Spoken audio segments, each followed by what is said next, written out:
में कभी सुना करते थे कि क्रांति भीड़ से नहीं आती, क्रांति तो मुट्ठी भर लोग लाते हैं, और मुट्ठी भर लोग अगर कोई बात उनके गले उतर जाए तो फिर वो आगे से आगे शब्द एक से दूसरी जगह पहुंचता है, और इसी प्रकार क्रांति का सूत्रपात होता है। तो अब इसलिए मैं माननीय राजीव जी से अनुरोध करूंगा कि वे अपनी सारगर्भित वार्ता से हमको लाभान्वित करें।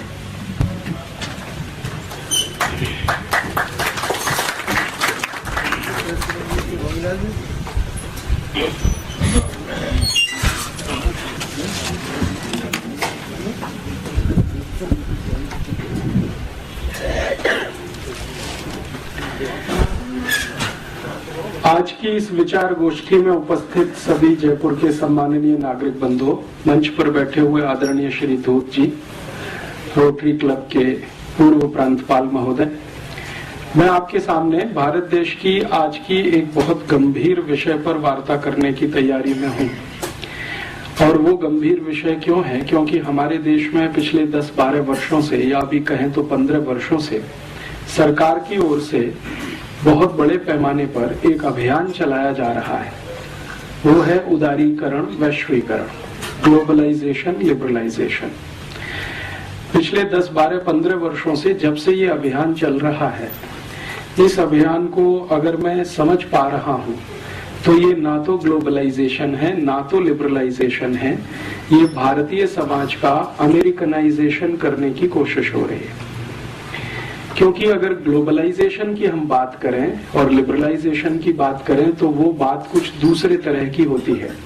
जैसे हम कहते हैं कि दुनिया जो है ना सबके लिए खुली है। अगर दुनिया सबके लिए खुली है और बार बार एक मुहावरा इस्तेमाल होता है कि अब पूरा विश्व एक गांव हो गया है, कोई कहीं भी आ सकता है, कोई कहीं भी जा सकता है, तो इस दृष्टि से मैंने उदारीकरण, वैश्वीकरण को समझने की कोशिश की है कि क्या सच में विश्व एक गांव हो गया है। तो मेरे मन में जो प्रश्न आता है वो और जो हो रहा है वो दोनों को जब मैं देखने की कोशिश करता हूँ तो पता चलता है कि ऐसा तो कुछ भी नहीं हो रहा है। अगर हम ग्लोबलाइजेशन का सही अर्थ माने तो भारतीय मान्यता में और भारत की संस्कृति में, सभ्यता में वसुधैव कुटुंबकम कहा गया है कि सारी वसुधा, पूरी पृथ्वी हमारा एक परिवार है, कुटुंब है, जिसमें हर कोई स्वतंत्र है अपनी इच्छा से दूसरों की सीमाओं का सम्मान करते हुए कुछ करने के लिए। हमारी तो भारत की मान्यता कुछ इस तरह की है। लेकिन क्या दुनिया में वैश्वीकरण और उदारीकरण के नाम पर जो हो रहा है वो वैसा ही है? तो देखने में आता है कि हो ये रहा है कि अमेरिका और यूरोप की तरफ से दुनिया के गरीब देशों को जबरदस्ती दबाकर एक तरफा उनको अमेरिका और यूरोप की वस्तुओं का, सेवाओं का बाजार बनाने की तैयारी और कोशिश हो रही है। जब हम सही वैश्वीकरण की बात करते हैं तो उसका मतलब यह है कि जिसके पास जो कुछ है, कहते हैं ना कि दुनिया में अभी भारत में हमारे वर्तमान प्रधानमंत्री डॉक्टर मनमोहन सिंह इस वैश्वीकरण, उदारीकरण के बहुत बड़े पैरोकार हैं और बहुत बड़े समर्थक हैं। वो हमेशा एक तर्क देते हैं कि दुनिया में सभी लोगों को सस्ती और अच्छी वस्तुओं का खरीदने का और उपभोग करने का अधिकार है। तो ठीक है, किसी देश के पास बहुत अधिक मात्रा में सस्ती और अच्छी वस्तुएं हैं तो वो दूसरे देश में जाकर उनको बेचे। लेकिन इसके विपरीत अगर किसी देश के पास बहुत अच्छा और सस्ता श्रम है तो वो भी किसी दूसरे देश में जाकर बेचे। एक तरफ वस्तुएं हैं, एक तरफ श्रम है और एक तरफ पूंजी है। अगर किसी देश के पास बहुत सरप्लस में पूंजी है, बहुत अधिक मात्रा में पैसा है, जो पिछले 500-700 वर्षों में किसी ऐतिहासिक प्रक्रिया के तहत इकट्ठा हुआ है, जैसे यूरोप और अमेरिका में, तो वो तो स्वतंत्र हैं अपना पैसा लेकर कहीं भी जाने के लिए, कहीं भी लगाने के लिए, कहीं भी इन्वेस्ट करने के लिए, और सारे के सारे नियम, कायदे, कानून उसी हिसाब से बन रहे हैं। WTO की, विश्व व्यापार संगठन की, अंतर्राष्ट्रीय मुद्रा कोष और विश्व बैंक की जो शर्तें हैं वो कुछ इस तरह की हैं कि अमीर देश अपनी पूंजी को लेकर किसी भी देश में जाएं, कुछ भी उत्पादन करें, बिक्री करें और मुनाफा लेकर अपने देश में आएं। तो जब भी उनसे ये बात होती है कि भैया आप अपनी पूंजी लेकर दुनिया के अगर किसी भी देश में जा सकते हैं, तो जिन देशों के पास पूंजी नहीं है उनके पास दूसरी कोई चीज है, तो वो उसे लेकर दूसरे किसी भी देश में जाने की उनको छूट होनी चाहिए। जैसे भारत के बारे में मैं बात करूं, अफ्रीका के बारे में बात करूं, एशिया के देशों के बारे में बात करूं, तो हमारे पास पूंजी अधिकता में नहीं है, क्योंकि एक ऐतिहासिक प्रक्रिया के तहत पिछले 500 साल में हमारी पूंजी को लूटा गया है, गुलाम बनाकर, कभी अंग्रेजों के द्वारा, कभी फ्रांसीसियों के द्वारा, कभी डच लोगों के द्वारा, कभी स्पेनिश लोगों के द्वारा समय समय पर हमारे देशों को, हमारे जैसे देशों को गुलाम बनाकर हमारी पूंजी को लूटा गया। तो हमारे पास तो सरप्लस में पूंजी नहीं है, लेकिन हमारे पास सरप्लस में श्रम है, लेबर है और स्किल्ड लेबर है। तो उदारीकरण में क्यों नहीं हमको इस बात की छूट होनी चाहिए कि हम हमारे अतिरिक्त श्रम को, अतिरिक्त लेबर को लेकर दुनिया के किसी भी देश में जाएं और उनको वहां हम काम पे लगाएं और उनके श्रम का जो मूल्य मिले वो भारत में लेके आएं। इसका अर्थ ये है कि हम हमारा दरवाजा अगर विदेशी पूंजी के लिए खोलते हैं तो अमेरिका और यूरोप के देशों के दरवाजे हमारे श्रमिकों के लिए क्यों ना खुले। भाई जिसके पास जो सरप्लस है वो अपना बेचे बाजार में। तो यूरोप और अमेरिका के पास वस्तुओं की अधिकता है और पूंजी की अधिकता है, क्योंकि वो मास प्रोडक्शन वाले लोग हैं। तो अपनी वस्तु और पूंजी को लेकर अगर वो हमारे यहाँ आना चाहते हैं तो हमारे पास श्रम की अधिकता है क्योंकि जनसंख्या बहुत है। चीन के पास श्रम की अधिकता है क्योंकि जनसंख्या बहुत है। तो हमारे मजदूरों को उन देशों में जाने की खुली छूट होनी चाहिए। अर्थात किसी भी देश में भारत के मजदूरों को जाने के लिए वीजा एप्लीकेशन क्यों होना चाहिए ग्लोबलाइजेशन में। जब उनकी पूंजी हमारे देश में आती है और बिना किसी रोक टोक के आती है तो हमारे श्रम को उनके देश में जाने के लिए रुकावट क्यों होनी चाहिए। अमेरिका और अमेरिका समर्थक देशों में वीजा के लिए रुकावट क्यों होनी चाहिए। भारत के नागरिकों को दूसरे देशों में जाने के लिए वीजा की आवश्यकता क्यों होनी चाहिए, क्योंकि हमारे पास श्रम है, उनके पास पूंजी है।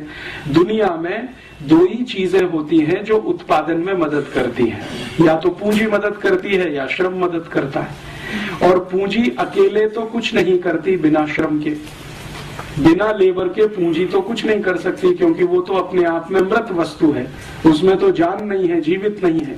तो हमारे पास जो जीवित है वो हमारा श्रम है। तो हम हमारे नागरिकों को श्रमिक बनाकर करोड़ों की संख्या में अमेरिका क्यों न भेज दें। मान लीजिए हमारे 20 करोड़ श्रमिक हैं, अमेरिका उनको ले ले। हमारे पास 50 करोड़ श्रमिक हैं, यूरोप के देश उनको ले लें। तब हम उनके देश की पूंजी ले लें तो बात बराबर बैठती है और तब हम उसको ग्लोबलाइजेशन कह सकते हैं कि भाई तुम्हारे पास कुछ अधिक है तो तुम दे रहे हो, हमारे पास कुछ अधिक है तो हम दे रहे हैं तुमको। ये लेन देन अगर बराबर के स्तर पर होता है तब तो कुछ ठीक बैठता है और उसको हम ग्लोबलाइजेशन कह सकते हैं। लेकिन अभी क्या हो रहा है, वास्तविकता ये है कि हमारे श्रमिक अमेरिका ना जा सकें, यूरोप के देशों में ना जा सकें, उसके लिए इतने कठोर वीजा के नियम बनाए गए हैं कि आप आसानी से वीजा ले न सकें। भारत में हर साल 50 लाख से ज्यादा नागरिक अमेरिका के वीजा के लिए एप्लीकेशन देते हैं और उनमें से 45 लाख को एक ही बार में रिजेक्ट कर दिया जाता है। 5 लाख में से सिलेक्शन किया जाता है और उसमें से मुश्किल से 1-8 लाख को या उससे भी कम 70-80 हजार को वीजा दिया जाता है। तो हमारे यहाँ से नागरिक उनके यहाँ नहीं जा सकते, लेकिन उनके यहाँ से पैसा हमारे यहाँ आ सकता है। अच्छा, जब इन देशों के साथ इस तरह की बात होती है तो वो एक तर्क देते हैं। वो ये कहते हैं कि अगर हम भारत और भारत जैसे विकासशील देशों के श्रमिकों के लिए अपने दरवाजे खोल दें तो हमारे देश में तो ओवर पॉपुलेशन हो जाएगा।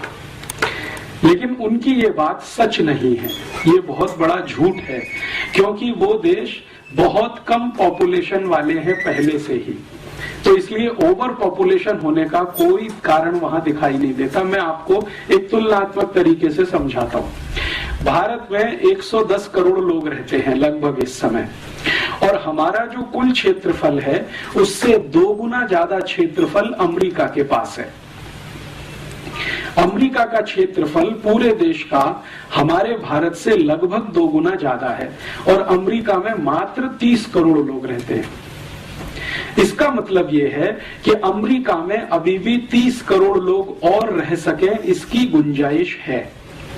तो क्यों नहीं अमेरिका की सरकार अपने सारे दरवाजे खोलकर दुनिया के देशों से कहती है कि तुम हमारी पूंजी लो और अपने श्रमिक हमें दो। तो भारत से 30 करोड़ श्रमिक हम अमेरिका भेज दें, हम भी थोड़े बैलेंस हो जाएं, वो भी थोड़े बैलेंस हो जाएं। लेकिन अमेरिका 30 करोड़ तो छोड़ दो, 3000 लेने को तैयार नहीं है। अमेरिका से भी ज्यादा क्षेत्रफल कनाडा देश का है। कनाडा का क्षेत्रफल तो अमेरिका से भी ज्यादा है।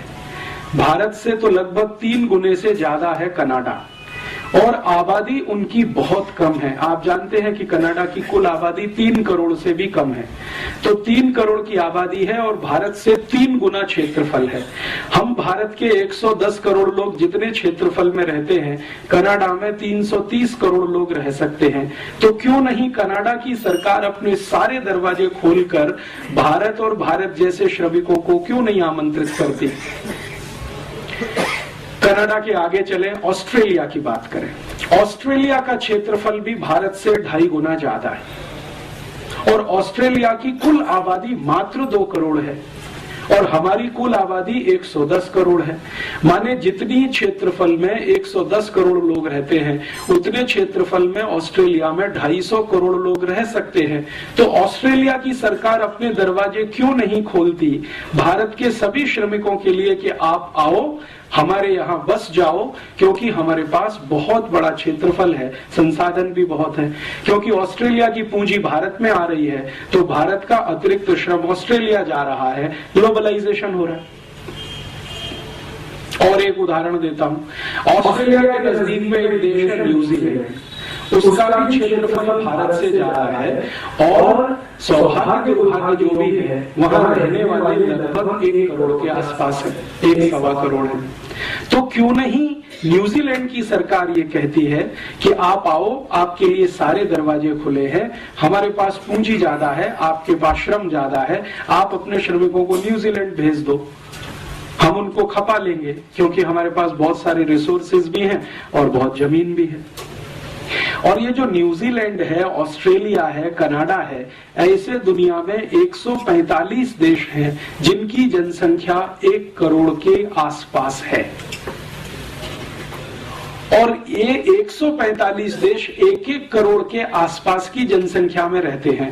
और भारत और चीन जैसे जो देश, 2 देश जहां की कुल जनसंख्या लगभग 250 करोड़ के आसपास है, वो इनसे कम क्षेत्रफल में रहते हैं। तो चीन और भारत के पास श्रम बहुत है, एशिया के पास श्रम बहुत है, तो एशिया के श्रमिकों के लिए यूरोप और अमेरिका के दरवाजे खुले, तो हम उनकी पूंजी के लिए अपना दरवाजा खोलें, तब तो बात बनती है ग्लोबलाइजेशन, उदारीकरण, वैश्वीकरण, जिसको हम ईमानदारी से कहें। लेकिन अभी क्या हो रहा है? अभी ऐसा नहीं हो रहा है। अभी जो हो रहा है पिछले 12-15 वर्षों से वो ये कि भारत के श्रमिक और चीन के श्रमिक, बांग्लादेश के श्रमिक या पाकिस्तान के श्रमिक यूरोप के देशों में घुस नहीं सकते। इतने कठोर वीजा के कानून पिछले 10-12 वर्षों में बनाए गए, और ना सिर्फ कठोर कानून बनाए गए हैं बल्कि बेईमानी भी शुरू की गई है। बेईमानी क्या शुरू की गई है? मैंने आपसे कहा कि 50 लाख हिंदुस्तानी हर साल अमेरिका के लिए वीजा एप्लीकेशन देते हैं, उनमें से 45 लाख को तो रिजेक्ट कर दिया जाता है। लेकिन आप जानते हैं कि वीजा एप्लीकेशन करते समय फीस देनी पड़ती है, और औसतन फीस अगर आप $500 मान लें, क्योंकि अलग अलग कैटेगरी के वीजा हैं और अलग अलग तरह की फीस है, तो हम सामान्य रूप से माने कि $500 की फीस एक एप्लीकेशन के साथ हमको देनी है, तो 50 लाख एप्लीकेशन में $500 का मल्टीप्लिकेशन कर लें। तो आप कल्पना करें कि हम हजारों लाखों करोड़ों डॉलर वीजा एप्लीकेशन फीस के साथ दे रहे हैं, तो जब वीजा हमारा रिजेक्ट किया जा रहा है तो ईमानदारी के साथ हमारी फीस वापस होनी चाहिए। लेकिन अमेरिका की कोई भी एम्बेसी हमारी वीजा फीस को वापस नहीं करती है। इसका मतलब ये है कि अमेरिका की सभी एम्बेसियां पूरी बेईमानी के साथ इस देश को लूटने में लगी हुई हैं। ईमानदारी तो ये है कि अगर आप हमारा वीजा नहीं दे सकते तो फीस वापस कर दो और कह दो कि भाई आप अमेरिका जाने के लायक नहीं हैं। लेकिन हमारी फीस भी नहीं देते, पैसा भी रख लेते हैं, अपमान करके हमको एम्बेसी से निकाल भी दिया जाता है, फिर भी हम वहां लाइन लगा के खड़े रहते हैं। मैंने बहुत दुखद दृश्य मेरी आंखों से बार बार देखा है। दिल्ली, मुंबई, कलकत्ता, मद्रास में भारत के लोग गुलामों की तरह से अमेरिका एम्बेसी में वीजा के लिए लाइन लगाते हैं, जैसे भेड़ बकरियां लाइन लगाती हैं, और उनके साथ इतनी बदतमीजी और इतने अपमान का व्यवहार किया जाता है कि वो सुसाइड कर लेना वहां ज्यादा सम्मानजनक होता है। हर क्षण अपमान करते हैं। आपको इंटरव्यू के लिए बुलाया जाएगा और बहुत ही बदतमीजी के साथ आपसे सवाल किए जाएंगे। और सिर्फ इतना ही अपमान नहीं करते हैं, आप गलती से वीजा पा गए और अमेरिका के हवाई अड्डे पर पहुंच गए तो आपके कपड़े उतार सकते हैं और पूरे के पूरे उतार सकते हैं। और ये कोई साधारण आदमी के साथ होता हो तो हम चलो मान लेते हैं, लेकिन ये हमारे रक्षा मंत्रियों के साथ होता है, मुख्यमंत्रियों के साथ होता है। अभी थोड़े दिन पहले आप जानते हैं कि इस भारत देश के मध्य प्रदेश के मुख्यमंत्री श्री बाबूलाल गौर अमेरिका प्रवास पे गए और हवाई अड्डे पर सारे कपड़े उतरवा लिए। और श्री बाबूलाल गौर कहते हैं खुद कि मैं सिर्फ अंडरवियर पहने हुए था, बाकी सब उतारना पड़ा। इसी तरह से हमारे देश के एक बहुत बड़े समाजवादी नेता जॉर्ज फर्नांडीज जब भारत के रक्षा मंत्री की हैसियत से अमेरिका गए तो उनके सारे कपड़े उतार दिए, सिर्फ अंडरवियर पहने रह गए। तो भारत के रक्षा मंत्री का, भारत के मुख्यमंत्री का किसी भी हवाई अड्डे पर कपड़े का उतार दिया जाना, ये इस बात को बताता है कि उनकी जो मानसिकता है हमारे प्रति गुलामी वाली, वो अभी गई नहीं है। वो हमको अभी भी गुलाम मानते हैं। तो फिर ग्लोबलाइजेशन कैसे हो सकता है? जो भी कुछ हो रहा है वो अमेरिकनाइजेशन ही हो रहा है। वहां से तो सब कुछ यहाँ आए, वहां की कंपनियां यहाँ आए, वहां की सेवा करने वाली संस्था यहाँ आए, वहां के विशेषज्ञ यहाँ आए, डॉक्टर्स आए, चार्टर्ड अकाउंटेंट्स आए, इंजीनियर्स आए, वहां के एडवोकेट्स भारत में आए, सब कुछ वहां का यहाँ आए। वहां की दाल आए, चावल आए, चना आए, मटर आए, वहां की सब्जियां आए, सब कुछ यहाँ से कुछ ना जाए। वहां की संस्कृति आए, वहां की सभ्यता आए, वहां की परंपरा आए, सब कुछ आए, यहां से कुछ ना जाए वहां। तो ये तो कुछ ग्लोबलाइजेशन नहीं है और ये तो कुछ लिबरलाइजेशन भी नहीं है। और ग्लोबलाइजेशन और लिबरलाइजेशन के सही शब्दों को अगर अर्थ करना सीखें, उदारीकरण और वैश्वीकरण की सही परिभाषा करना सीखें, तो हमारे यहाँ संस्कृति में बहुत विस्तार पूर्वक कहा गया वसुधैव कुटुंबकम, मतलब पूरी दुनिया आपके लिए परिवार जैसी है। माने दुनिया के साथ आप परिवार जैसा व्यवहार करें। तो परिवार में जिस तरह का व्यवहार होता है वैसा आप दुनिया के साथ करें। ये भारतीयता और भारतीय परंपरा या भारतीय मान्यता में है। लेकिन वो व्यवहार कैसे करें? वो तो परिवार मानते नहीं है। वो तो मानते हैं कि आप गुलाम हैं, पहले भी थे, आज भी हैं, और आपकी गर्ज है जो आप अमेरिका आने के लिए वीजा एप्लीकेशन लगाते हैं। अमेरिका सरकार की कोई गर्ज नहीं है आपको बुलाने की। तो ये तो एक तरफा मामला है, ये तो दो तरफा है नहीं। तो एक तरफा मामले में तो ना तो लिबरलाइजेशन होता है, उदारीकरण होता है, ना तो वैश्वीकरण होता है। उसमें जो होता है वो करण वो होता है जिस देश से सब कुछ आ रहा है और यहां से कुछ नहीं जा पा रहा है। यहां से कुछ भी हम भेजें, जैसे हम अंगूर भेजें, आम भेजें, टमाटर भेजें, गाजर भेजें, मूली भेजें, तो वहां से रिजेक्ट हो जाता है।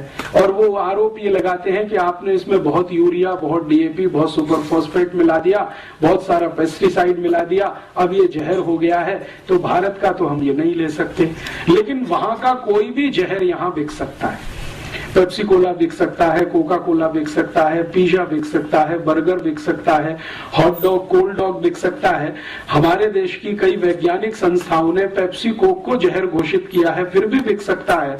तो वहां का कुछ भी बिके, यहाँ का अंगूर भी अमेरिका में ना बिक सके, आम भी ना बिक सके, गाजर, टमाटर, मूली भी ना बिक सके। तो ये सारा मामला जो है ना तो वैश्वीकरण का है, ना उदारीकरण का है, ये सारा अमरीकीकरण का है। और इस अमरीकीकरण को हमारे देश के वर्तमान प्रधानमंत्री ने और हमारे देश के वर्तमान वित्त मंत्री ने, दोनों ने अलग अलग समय पर बिल्कुल ठप्पा लगा के सिद्ध कर दिया कि हम जो कर रहे हैं वो वास्तव में भारत का गुलामीकरण ही है। मैं आपको इसका एक ठोस उदाहरण देता हूं। हमारे वर्तमान प्रधानमंत्री डॉक्टर मनमोहन सिंह 8 जुलाई 2005 को लंदन गए। लंदन में एक बड़ी विश्वविद्यालय है, उसको ऑक्सफोर्ड कहते हैं। हमारे वर्तमान प्रधानमंत्री ऑक्सफोर्ड में पढ़े हैं, ऐसा वो बड़े गर्व से कहते हैं।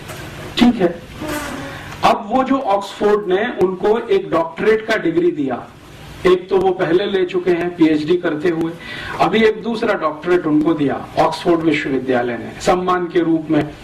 तो उस डिग्री को लेने के लिए वो गए और वहां जो कार्यक्रम था ऑक्सफोर्ड यूनिवर्सिटी में, उसमें उनके साथ मंच पर ब्रिटेन की महारानी भी थी, ब्रिटेन के प्रधानमंत्री भी थे टोनी ब्लेयर, और ब्रिटेन की सरकार के कुछ महत्वपूर्ण अधिकारी भी थे। महारानी का, जैसा आप जानते हैं, ब्रिटेन में आज भी राजा के जैसा ही रुतबा है। उनका जो कुर्सी होता है वो सबसे ऊंचा बनाया जाता है, बाकी सबका कुर्सी उससे नीचा रहता है। तो मनमोहन सिंह और टोनी ब्लेयर का कुर्सी नीचा था, रानी का कुर्सी ऊंचा था, तो थोड़े ऊंचाई के पोडियम पर वो बैठी हुई थी, पेडेस्ट्रल पे। मनमोहन सिंह साहब ने 44 मिनट वहां भाषण दिया और उसकी रिकॉर्डिंग बीबीसी ने किया, और बीबीसी ने ब्रिटेन में तो उसको डायरेक्ट टेलीकास्ट किया, लेकिन थोड़े दिन के बाद हिंदुस्तान में भी हमें वो देखने को मिल गया। 2-3 दिन के बाद उन्होंने यहां भी दिखा दिया। वो भाषण मैंने देखा तो मैं तो दंग रह गया। मनमोहन सिंह ने अपने 44 मिनट के पूरे भाषण में जो कुछ कहा वो किसी भी स्वाभिमानी भारतीय के लिए शर्म से डूब मरने जैसा है। उन्होंने कहा कि हम भारतवासियों से तो बहुत बड़ी गलती हो गई जो हमने अंग्रेजों को भगा दिया अपने देश में से। ये उनका ऑक्सफोर्ड यूनिवर्सिटी में भारत के प्रधानमंत्री के रूप में वक्तव्य है कि हमसे तो बहुत बड़ी गलती हो गई जो हमने अंग्रेजों को भगा दिया। तो क्यों हो गई ये गलती? तो वो कह रहे हैं कि अंग्रेजों की सभ्यता ने तो हमको बहुत कुछ सिखाया है, अंग्रेजों की संस्कृति से तो हमको बहुत कुछ सीखने को मिला है, अंग्रेजी शिक्षा से तो हमें बहुत कुछ लाभ हुआ है, अंग्रेजी विज्ञान और तकनीकी ने तो हमें बहुत ऊंचा उठाया है। हम तो भारतवासी अंग्रेजों के आने के पहले अंधकार युग में रहते थे, अंग्रेजों ने हमको प्रकाश में लाया। तो इसलिए अंग्रेजों की सभ्यता, उनकी संस्कृति, उनकी परंपरा, उनकी भाषा, उनका रहन सहन, और उसके भी आगे जाकर उन्होंने कहा कि अंग्रेजों की न्याय व्यवस्था न होती तो हमको तो मालूम नहीं था न्याय कैसा होता है।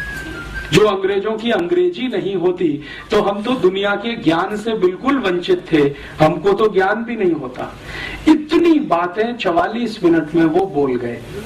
उनका जो पहला ही वाक्य है, अगर हम उसको ठीक से समझने की कोशिश करें कि हमसे तो गलती हो गई जो हमने अंग्रेजों को भगा दिया, इसका सीधा सा मतलब ये है कि अंग्रेजों को भगाने वाले जितने भी भारतीय थे वो सब मनमोहन सिंह की नजर में गलत हैं। अर्थात महात्मा गांधी गलत हैं, भगत सिंह गलत हैं, ऊधम सिंह गलत हैं, चंद्रशेखर आजाद गलत हैं, तात्या टोपे गलत हैं, झांसी की रानी गलत है, कित्तूर चेन्नम्मा गलत है। भारत में 6,40,000 क्रांतिकारी थे जिन्होंने अंग्रेजों को भगाने के लिए अपना बलिदान किया। उन सबका अपमान मनमोहन सिंह ने एक वाक्य में कर दिया कि हमसे तो गलती हो गई जो हमने अंग्रेजों को भगा दिया। नहीं भगाते तो शायद और अच्छा होता भारत, जो आज का भारत है ये और अच्छा होता।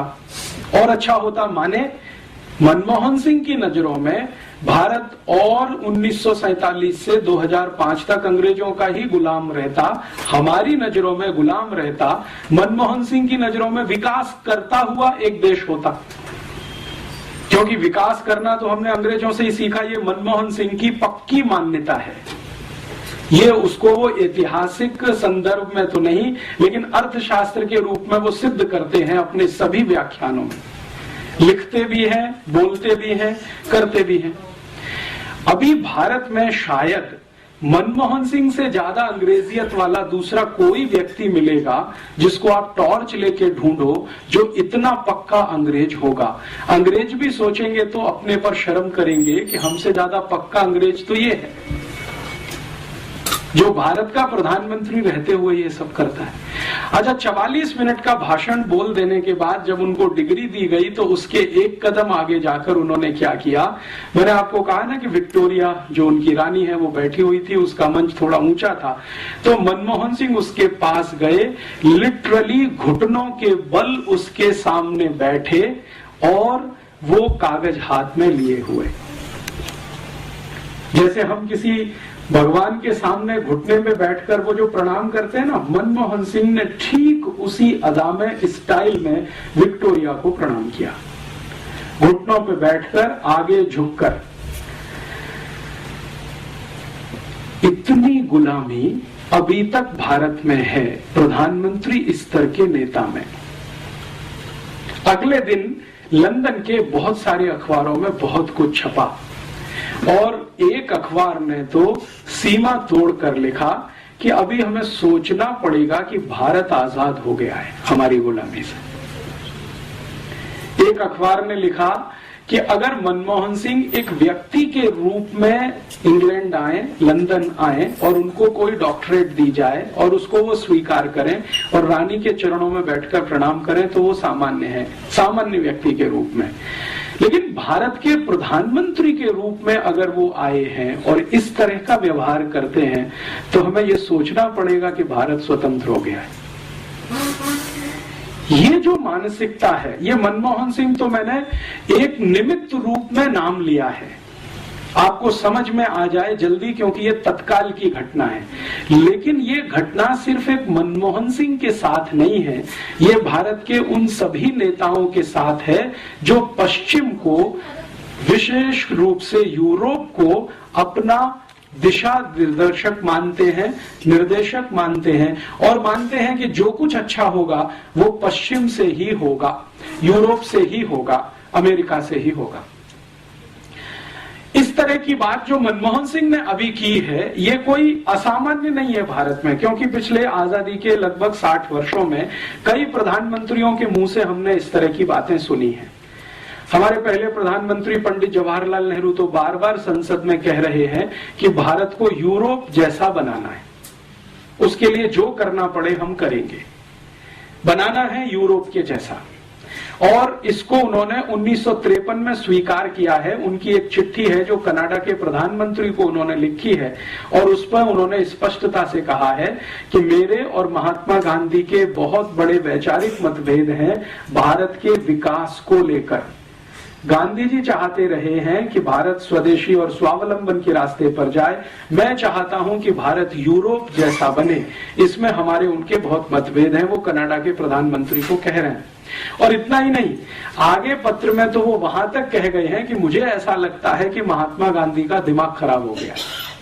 ये शब्द हैं जो पंडित नेहरू ने लिखे हैं गांधी जी के प्रति।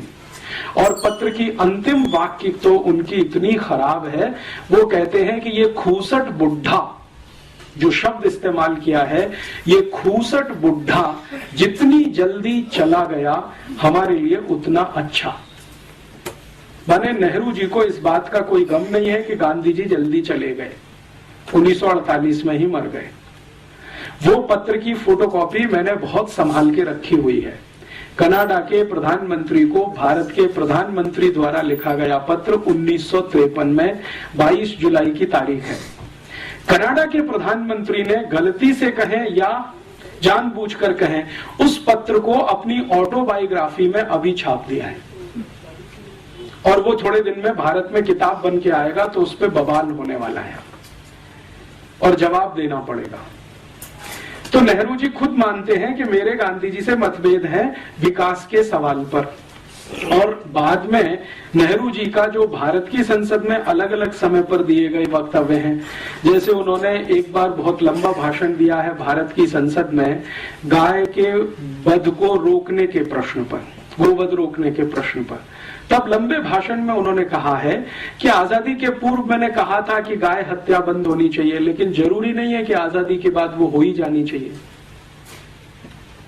और वो कहते हैं कि मैं संसद के सभी सांसदों को विनम्रता पूर्वक अपील करता हूं कि ये गोवध को रोकने के लिए जो कानून बनने जा रहा है इसको वो पास ना होने दें। अगर ये पास हुआ तो मुझे इस्तीफा देना पड़ेगा। तो उनसे जब बात की जा रही है कि आपको क्या तकलीफ है भारत की गाय की रक्षा हो, इसमें आप क्यों परेशान हैं, तो नेहरू जी कहते हैं कि ये विश्व के लोग हंसेंगे हमारे ऊपर, दुनिया हंसेगी कि हम गाय बचाने में लगे हुए हैं।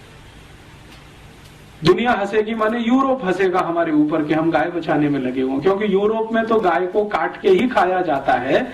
दूध के लिए गाय को यूरोप में पाला नहीं जाता है। ये ठीक है कि वो दूध दे देती है तो वो बाई प्रोडक्ट है, लेकिन मुख्य तो गाय का मांस है। तो दुनिया के यूरोप और अमेरिका के लोग तो हंसेंगे, और हमको तो यूरोप जैसा ही होना है, तो गो हत्या क्यों बंद होनी चाहिए भारत में। तो ये एक विचार है। ये मैंने तुलना इसलिए की है कि ये मनमोहन सिंह महोदय ने जो कुछ बोल दिया है वो कोई आश्चर्य की बात नहीं है, क्योंकि भारत में पिछले 60 साल से ये बोला जा रहा है। अगर नेहरू जी ये बोल सकते हैं तो मनमोहन सिंह के बोलने में क्या तकलीफ है। और आप कहेंगे जी ये नेहरू जी और मनमोहन सिंह तक सीमित है, तो ये ऐसा नहीं है। भारत में पिछले 60 वर्षों में जो प्रधानमंत्री हुए हैं उनमें से 2-3 को छोड़कर लगभग सभी इसी विचार के हैं, मानसिकता के हैं। और प्रधानमंत्री से भी ज्यादा पिछले 60 वर्षों में भारत की योजना बनाने वाले जो बड़े अर्थशास्त्री हुए हैं या योजना आयोग के अध्यक्ष उपाध्यक्ष रहे हैं, वो तो इससे भी ज्यादा बड़ी मानसिकता वाले हैं। जैसे वर्तमान में योजना आयोग के अध्यक्ष तो हमेशा प्रधानमंत्री होते हैं, लेकिन मुख्य काम उपाध्यक्ष करता है। तो मोंटेक सिंह अहलूवालिया इस समय उपाध्यक्ष हैं। वो कहते हैं कि नेहरू जी जितनी तीव्रता से भारत को यूरोप बना सकते थे, उससे ज्यादा मैं चाहता हूं कि और ज्यादा तेजी से भारत यूरोप बने। तो वर्तमान में भारत के योजना आयोग के उपाध्यक्ष हों या प्रधानमंत्री हों या प्रधानमंत्री के मंत्रिमंडल में चिदम्बरम जो वित्त मंत्री हैं, ये तो 1996 में जब लंदन थे 24 अक्टूबर को, तो इन्होंने इंग्लैंड की बहुत सारी कंपनियों के अधिकारियों के सामने कहा था, वो रिकॉर्ड पर है, कि हमने 400 साल पहले अंग्रेजों को बुलाया और ईस्ट इंडिया कंपनी के लिए दरवाजा खोला। तो अब फिर से हम दरवाजा खोलना चाहते हैं, आप आइए और भारत को लेके जाइए, हम प्लेट में रख के भेंट करते हैं आपको। तो इस तरह की जो मानसिकता है, इसमें व्यक्ति महत्व का नहीं है, विचार महत्व का है। वो मनमोहन सिंह ये कहते हैं, चिदम्बरम ये कहते हैं, मोंटेक सिंह अहलूवालिया ये कहें, या कभी पंडित जवाहरलाल नेहरू ये कहें, या कभी कोई XYZ और कहे, व्यक्ति का महत्व इसमें नहीं है। विचार क्या है वो समझने की है। और विचार बहुत ताकत के साथ भारत के सत्ता वर्ग में ये बैठा हुआ है कि यूरोप जैसा ही होना अंतिम लक्ष्य है हमारा, अमेरिका जैसा ही होना अंतिम लक्ष्य है हमारा। मेरे मन में पिछले 10, 12, 15 वर्षों से ये विषय बहुत तेजी से घूमता रहा है कि अगर हमारी सत्ता व्यवस्था और प्रतिष्ठान के मन में ये पक्का बैठ गया है कि भारत को यूरोप और अमेरिका जैसा ही होना है, तो समझ लें कि यूरोप और अमेरिका क्या है। क्योंकि आप जब किसी के जैसा होना चाहते हैं और बिना समझ के होएंगे तो शायद इसमें कष्ट ज्यादा आएगा, समझ के साथ होएंगे तो शायद बेहतर हो जाएगा। तो मैंने सोचना शुरू किया कि जिस यूरोप और अमेरिका जैसा होना नेहरू जी चाहते रहे हैं, आज के मनमोहन सिंह चाहते हैं, मोंटेक सिंह अहलूवालिया चाहते हैं, या ऐसे और भी बहुत सारे राजनेता होंगे जो भारत की संसद में अलग अलग समय पर बोलते रहे हैं, अनेक दूसरी पार्टियों में हैं।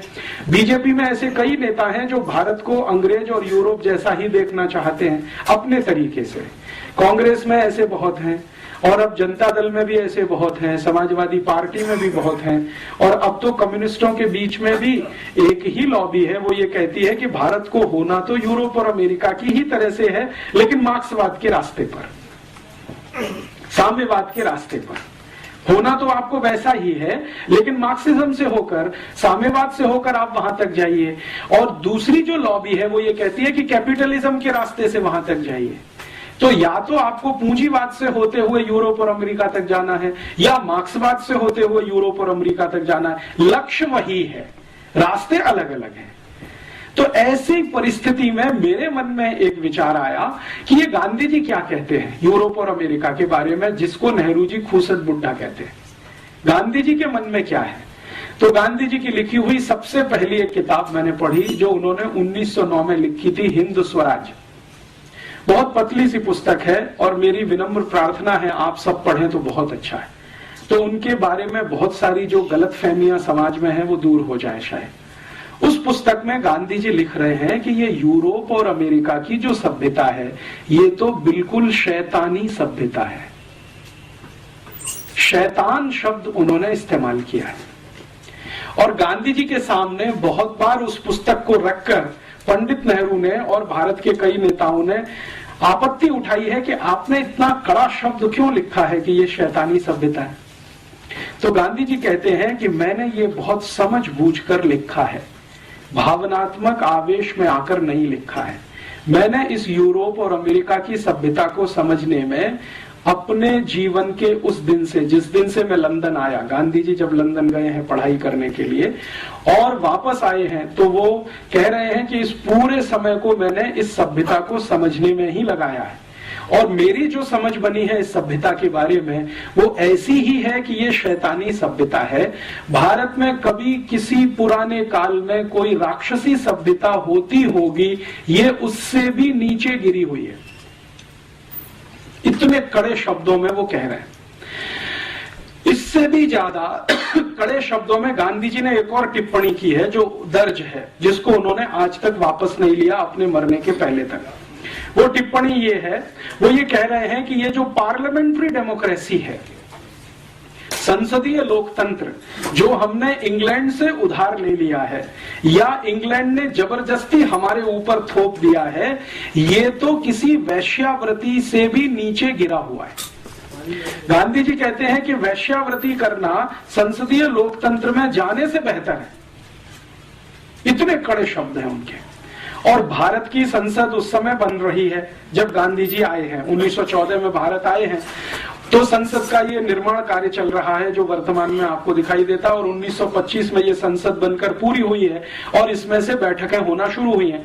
तो गांधी जी कहते हैं कि ये तो हमने एक बांझ को खड़ा कर दिया है जिसमें फर्टिलिटी नहीं है।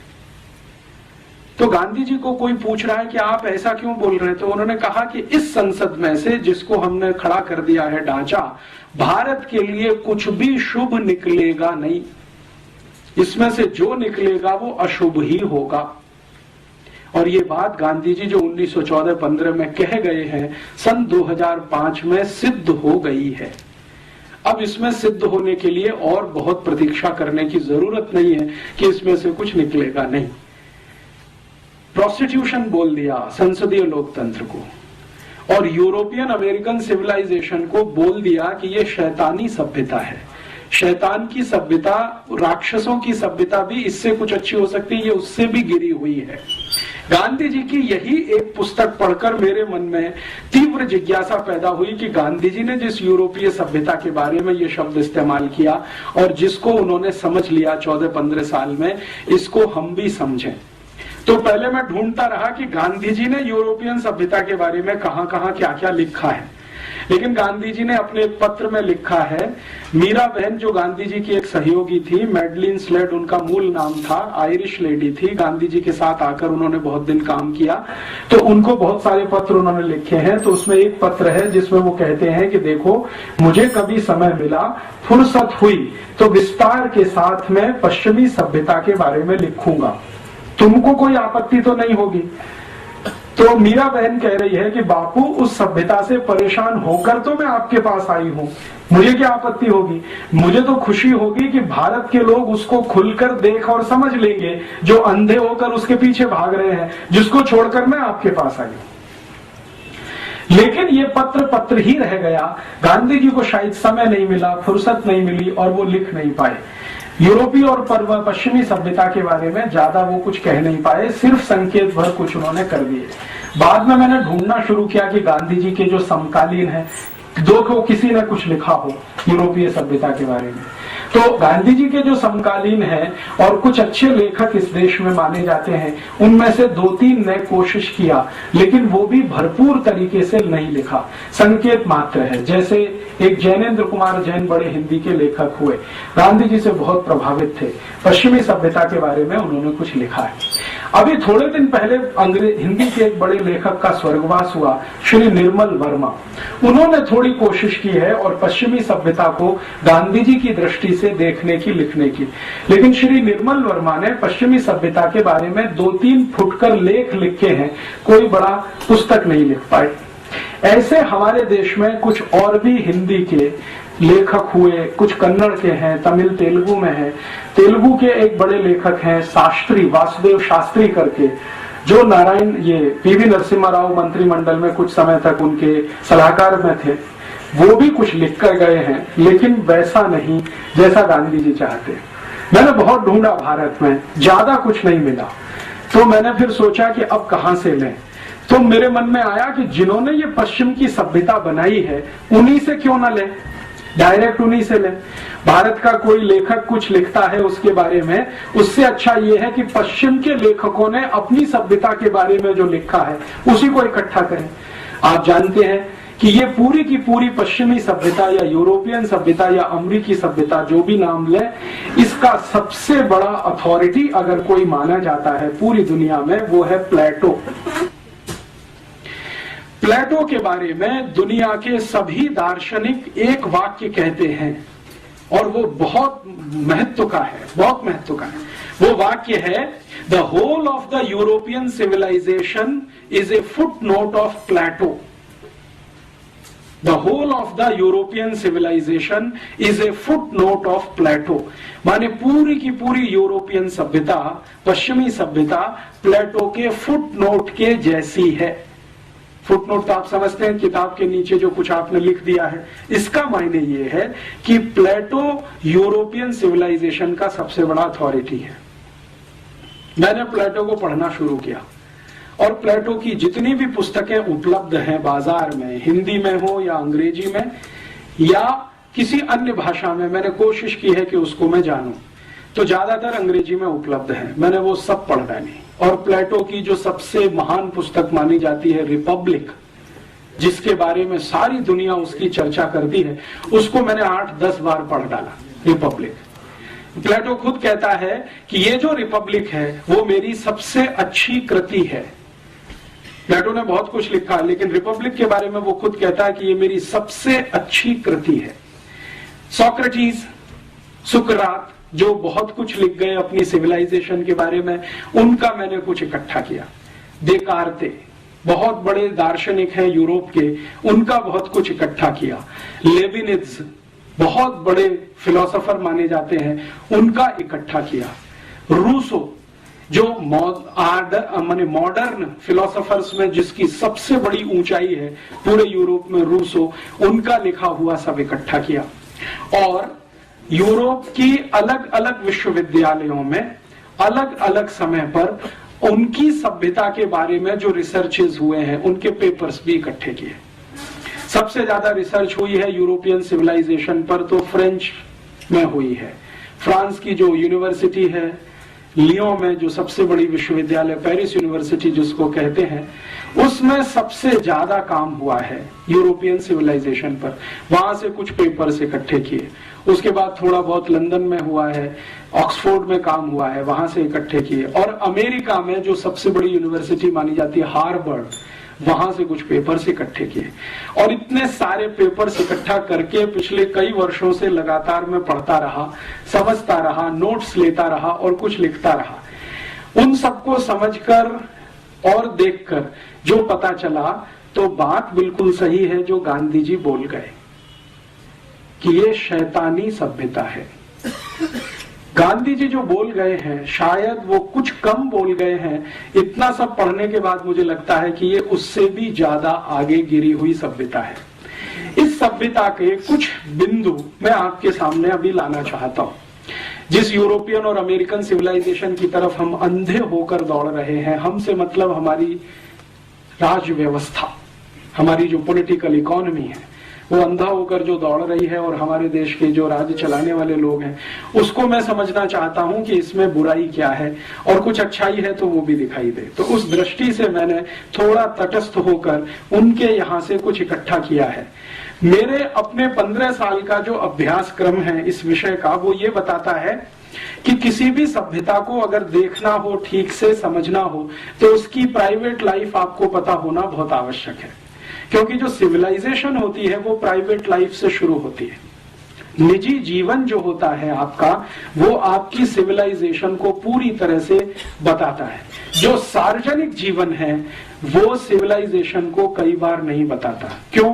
क्योंकि सार्वजनिक जीवन में आप कई बार पाखंड कर रहे होते हैं, ढोंग कर रहे होते हैं, आप जो नहीं होते हैं उसको दिखाने की कोशिश कर रहे होते हैं। तो सार्वजनिक जीवन तो बहुत विवादास्पद हो जाता है। निजी जीवन में विवाद नहीं होता क्योंकि वहां जो है वो है। घर के अंदर आप जैसे हैं वो आपका प्राइवेट लाइफ बता देता है कि आपकी सिविलाइजेशन कैसी है।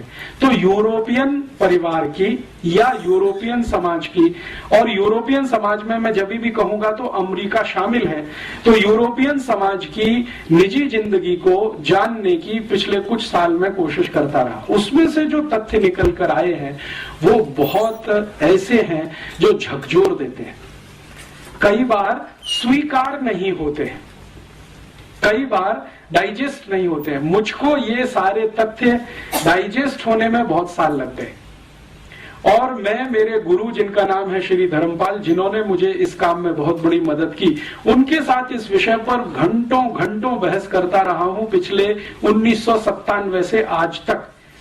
तो वो ये कहते हैं कि तुमको क्या तकलीफ होती है ये सत्य को स्वीकार करने में जैसा वो है। मैंने कहा मुझे जो बताया गया है यूरोप के बारे में और अमेरिका के बारे में वो इन तथ्यों से बिल्कुल उल्टा है। तो उन्होंने कहा कि सोच लो, जो तुम्हें बताया गया है वो गलत है और जो अभी तुम देख रहे हो वो ही सच है।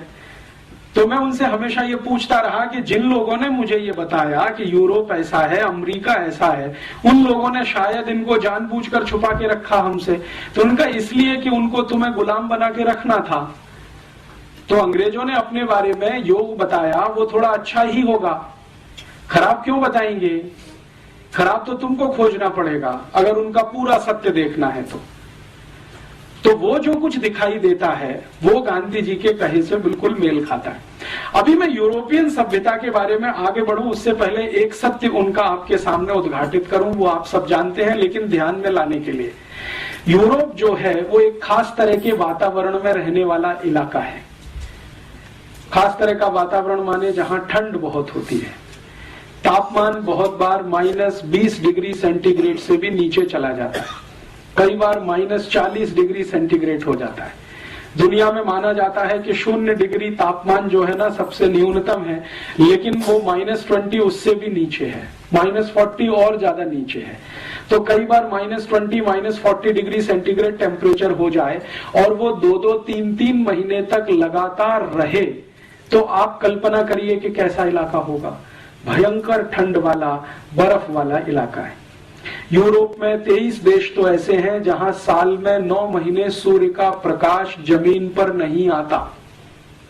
23 देशों में तो सूर्य का प्रकाश 9 महीने तक जमीन पे नहीं आता।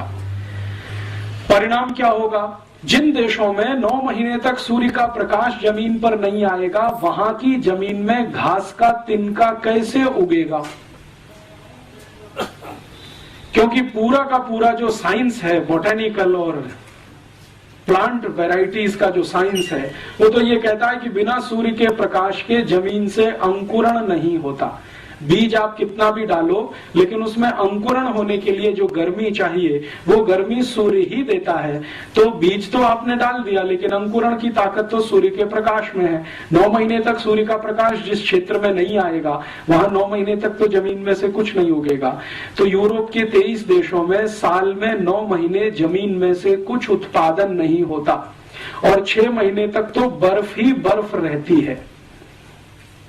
और बर्फ भी इतनी होती है कि उसको काट कर हटाना उनके जिंदगी का सबसे बड़ा काम है।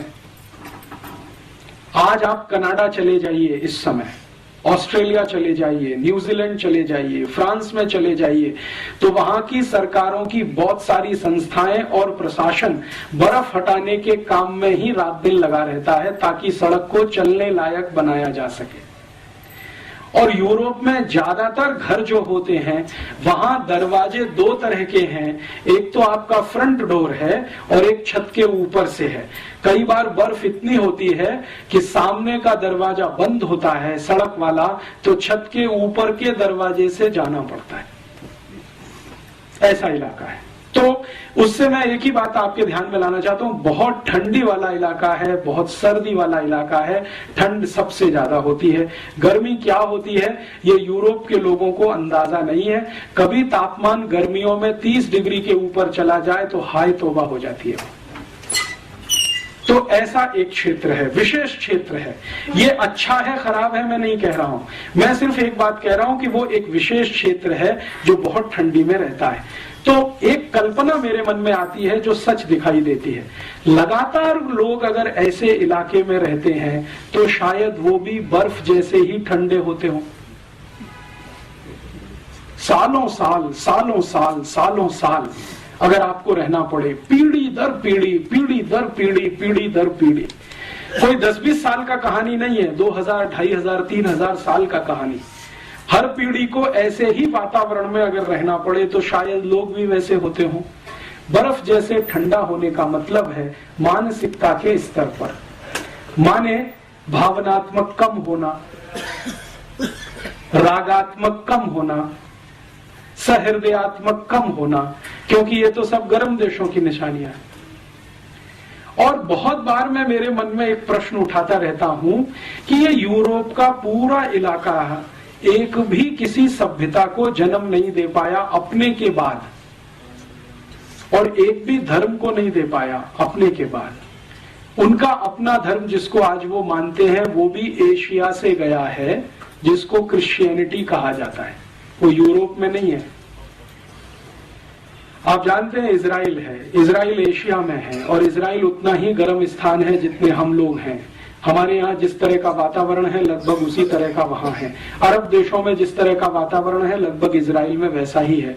तो सामान्य रूप से एशिया को गर्म माना जाता है। तो ये गर्म स्थान में से ही ईसाईयत निकली है, इसी गर्म स्थान में से इस्लाम निकला है, और इसी गर्म स्थान में से हिंदुइज्म निकला है या भारतीयता निकली है।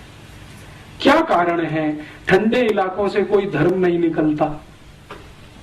शायद उनके ठंडेपन के कारण, क्योंकि ठंडे इलाकों के लोगों की जो प्राथमिकताएं हैं वो गर्म इलाके के लोगों से बिल्कुल अलग होंगी।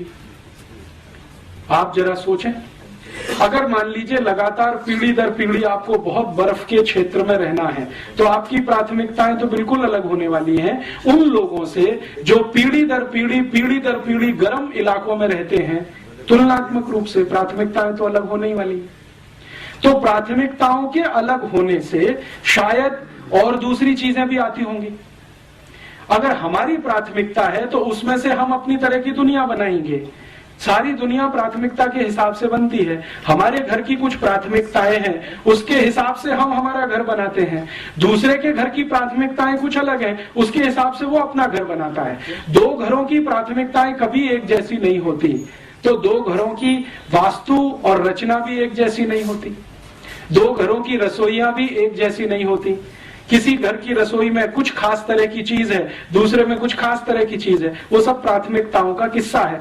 तो यूरोप के लोगों की प्राथमिकताएं शायद सबसे ज्यादा ये होती होंगी, इस बर्फ से बचना, इस ठंड से बचना, किसी तरह अपने को जिंदा बनाकर रखना।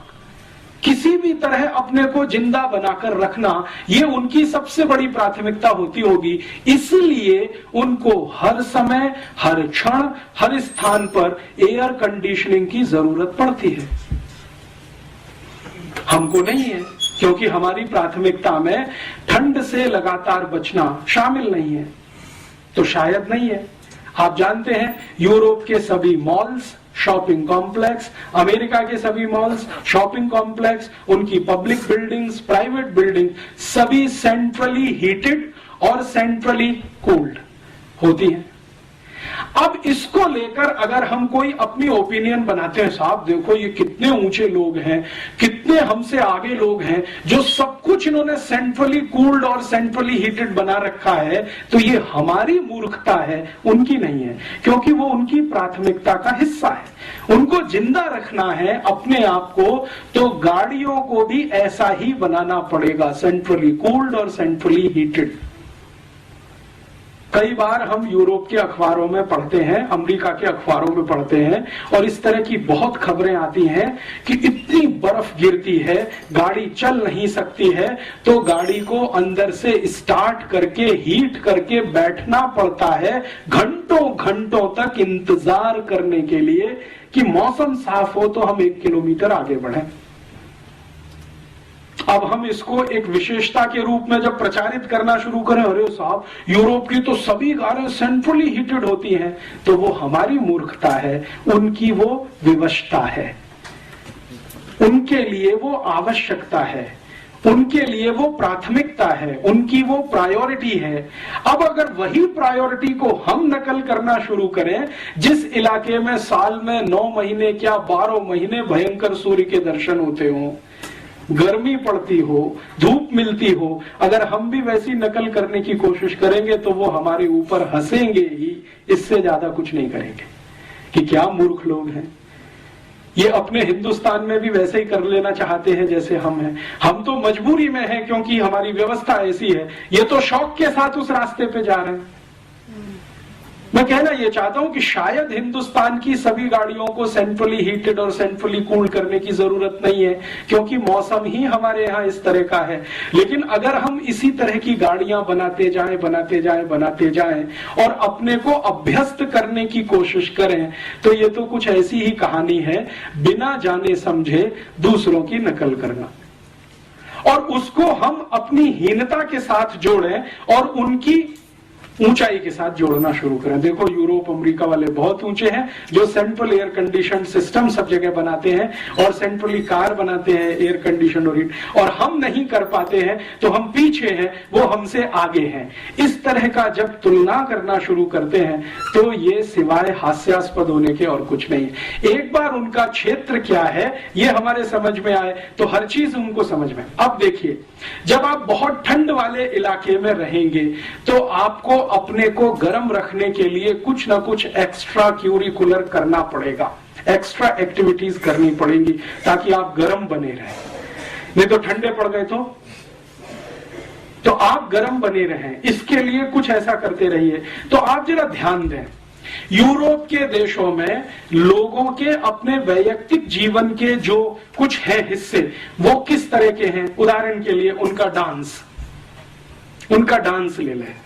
उनके डांस में हम हमेशा देखते हैं यूरोप और अमेरिका में कि सबसे ज्यादा तेज पद संचालन होता है। अगर आप पूर्वी यूरोप में जाएं, जिसको सोवियत संघ पहले कहा जाता था, और सोवियत संघ का जो पड़ोस है, पोलैंड है, चेकोस्लोवाकिया, बल्गारिया, रोमानिया, हंगरी आदि आदि, वहां का कोई भी डांस देखें जो यूरोप का हिस्सा, तो सबसे फास्ट, सबसे तेज पद संचालन उन्हीं के नृत्य में है। क्यों?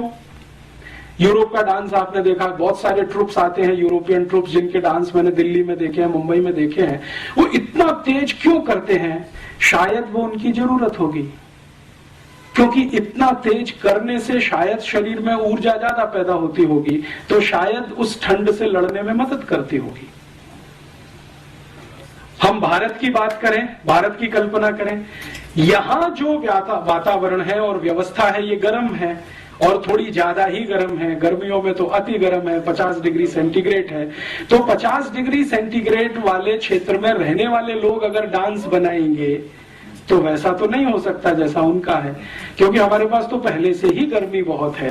तो हमारे डांस जितने होंगे उसके जो पद संचालन होंगे वो बहुत सॉफ्ट होंगे, कम होंगे, धीमे होंगे, रिदम भी उतना ही धीमा होगा, पद भी उतने ही धीमे रखे जाएंगे, संचालन भी उतना ही धीमे होगा। अब इसको लेकर हम जब ये कंपैरिजन करें कि भाई उनका डांस तो बहुत अच्छा है, पॉप है, रॉक है, और उनका जो म्यूजिक है वो इतना फास्ट है, क्योंकि म्यूजिक फास्ट होना ही पड़ेगा जब डांस फास्ट है। आप ऐसा तो नहीं कर सकते कि डांस उनका फास्ट है और म्यूजिक स्लो हो जाए, ये तो होने वाला नहीं है। होएगा तो बैठेगा नहीं, कहीं सामंजस्य नहीं बैठेगा। तो उनको अपना सामंजस्य बिठाना है, डांस फास्ट करना है तो म्यूजिक फास्ट रखना पड़ेगा, तो म्यूजिक भी वैसा ही है।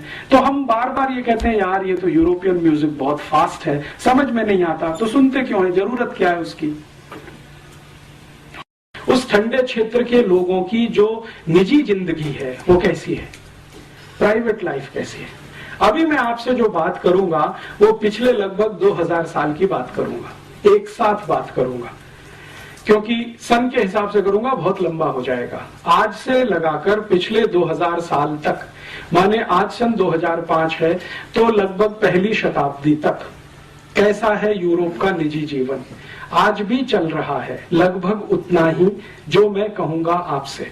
और ये जो कहूंगा वो प्लेटो के हिसाब से, सोक्रेटिस के हिसाब से, देकार्ते के हिसाब से, लेविनिज के हिसाब से, उनके जो प्राइवेट लाइफ के रिसर्चर्स हैं उनके हिसाब से कहूंगा, मेरे हिसाब से नहीं कहूंगा। ये जो प्राइवेट लाइफ है, निजी जीवन है, इसमें मैं शुरू करता हूं परिवार से कि वहां परिवार कैसा है, और फिर हमारे यहाँ कैसा, उसमें मैं आऊंगा तुलना के लिए।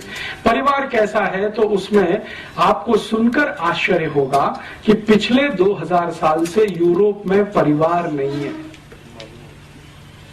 परिवार के नाम पर किसी तरह का एक कॉन्ग्लोमेरेशन है। हम जो परिभाषा करते हैं ना परिवार की, वैसा वहां कुछ भी नहीं है। 70% से ज्यादा लोग आज भी यूरोप में बिना परिवार के रहते हैं। बिना परिवार के रहते हैं माने या तो पत्नी, या तो पति, या तो स्त्री, या तो पुरुष, अलग अलग, तो परिवार तो बनता नहीं है। एकल पिता, एकल माता, सिंगल पेरेंट्स एक शब्द चलता है यूरोप में, सिंगल मदर और सिंगल फादर, ये बहुत बड़े पैमाने पर है। 70% लोग इसी में हैं लगभग। अमेरिका में भी लगभग वैसा ही है। अब ये जो कुछ है 70% बिना परिवार के, तो वहां तो कुछ ऐसा है नहीं। परिवार का जो इंस्टीट्यूशन है, जिसकी मिनिमम क्वालिफिकेशन हम कुछ मानते हैं कि एक पति होनी चाहिए, एक पत्नी होना, पति होना चाहिए, एक पत्नी होना चाहिए, बच्चे होने चाहिए, माता पिता होने चाहिए, माने पति पत्नी के माता पिता होने चाहिए, आदि आदि, जैसी हमारी कल्पना है वैसा वहां कुछ नहीं है। वहां तो सिंगल पेरेंट्स हैं, आइदर स्त्री और पुरुष। अब जो हैं ऐसे इलाके में बच्चों की क्या स्थिति है, बच्चे कैसे हैं, तो बहुत आश्चर्य की बात है ये जानना और समझना कि पूरी की पूरी यूरोपियन सोसाइटी या यूरोपियन सभ्यता पैट्रियार्कियल है, पितृसत्तात्मक है। मातृ सत्तात्मक वहां कुछ भी नहीं है। जो कुछ भी है वो पिता के आसपास है, पिता के केंद्र में है। माता का कोई केंद्र पूरे यूरोप और अमेरिकी सभ्यता में नहीं है। प्लीज आप अगर चाहें तो इस हॉल से बाहर जाएं, प्लीज। मैं आप दोनों से कह रहा हूं, आपसे मैं दोनों से कह रहा हूं, आप चाहें तो इस हॉल के बाहर चले जाएं, क्योंकि मुझे बोलने में बहुत तकलीफ हो रही है और दूसरों को सुनने में तकलीफ हो रही है। कम से कम आप यहाँ अमेरिकी सभ्यता का ये लक्षण पेश न करें कि आप इंडिविजुअल हैं और हम सब एक समाज के हैं। हाँ, तो वो आप मेरे व्याख्यान की बात कहिए ना, ये तो जाने के कह रहे थे, तो आप जाने दीजिए ना उनको। आप जो है इतना डिस्टरबेंस कर रहे हैं, कोई तो इतना डिस्टरबेंस नहीं कर रहा है यहाँ पे, so hot in hot country. लेकिन आप जो है इतना ज्यादा क्यों मिसबिहेव कर रहे हैं? Don't be so hot in so hot country. आपका मिसबिहेवियर मुझे हॉट होने के लिए मजबूर कर रहा है। इतनी देर से मैं देख रहा हूँ कि आप दोनों अपनी गपशप कर रहे हैं, तो बाहर जाके करें। You are talking beside the topic. ये तो आप बाद में कह सकते हैं। ठीक बात। लेकिन इस तरह से आप बैठकर बात करें, ये तो भारतीय सभ्यता के अनुकूल नहीं बैठता कहीं भी। दिस इज भारतीय अनुकूलता, दे आर टॉलरेटिंग दिस। हाँ। तो अगर आपको नॉनसेंस लगता है तो यहाँ से जाइए, आप यहाँ क्यों बैठे हैं? Because I am also belong to this country. हाँ, तो शांति से सुनिए उसको। अगर सुनना है तो शांति से सुनिए, उत्तर देना है तो शांति से दीजिए। ये तो कोई तरीका नहीं है कि कोई बात कर रहा है और आप बीच बीच में अपनी बात करें, तो वो बाहर जाके कर सकते हैं। आप इस हॉल में 2 दरवाजे हैं।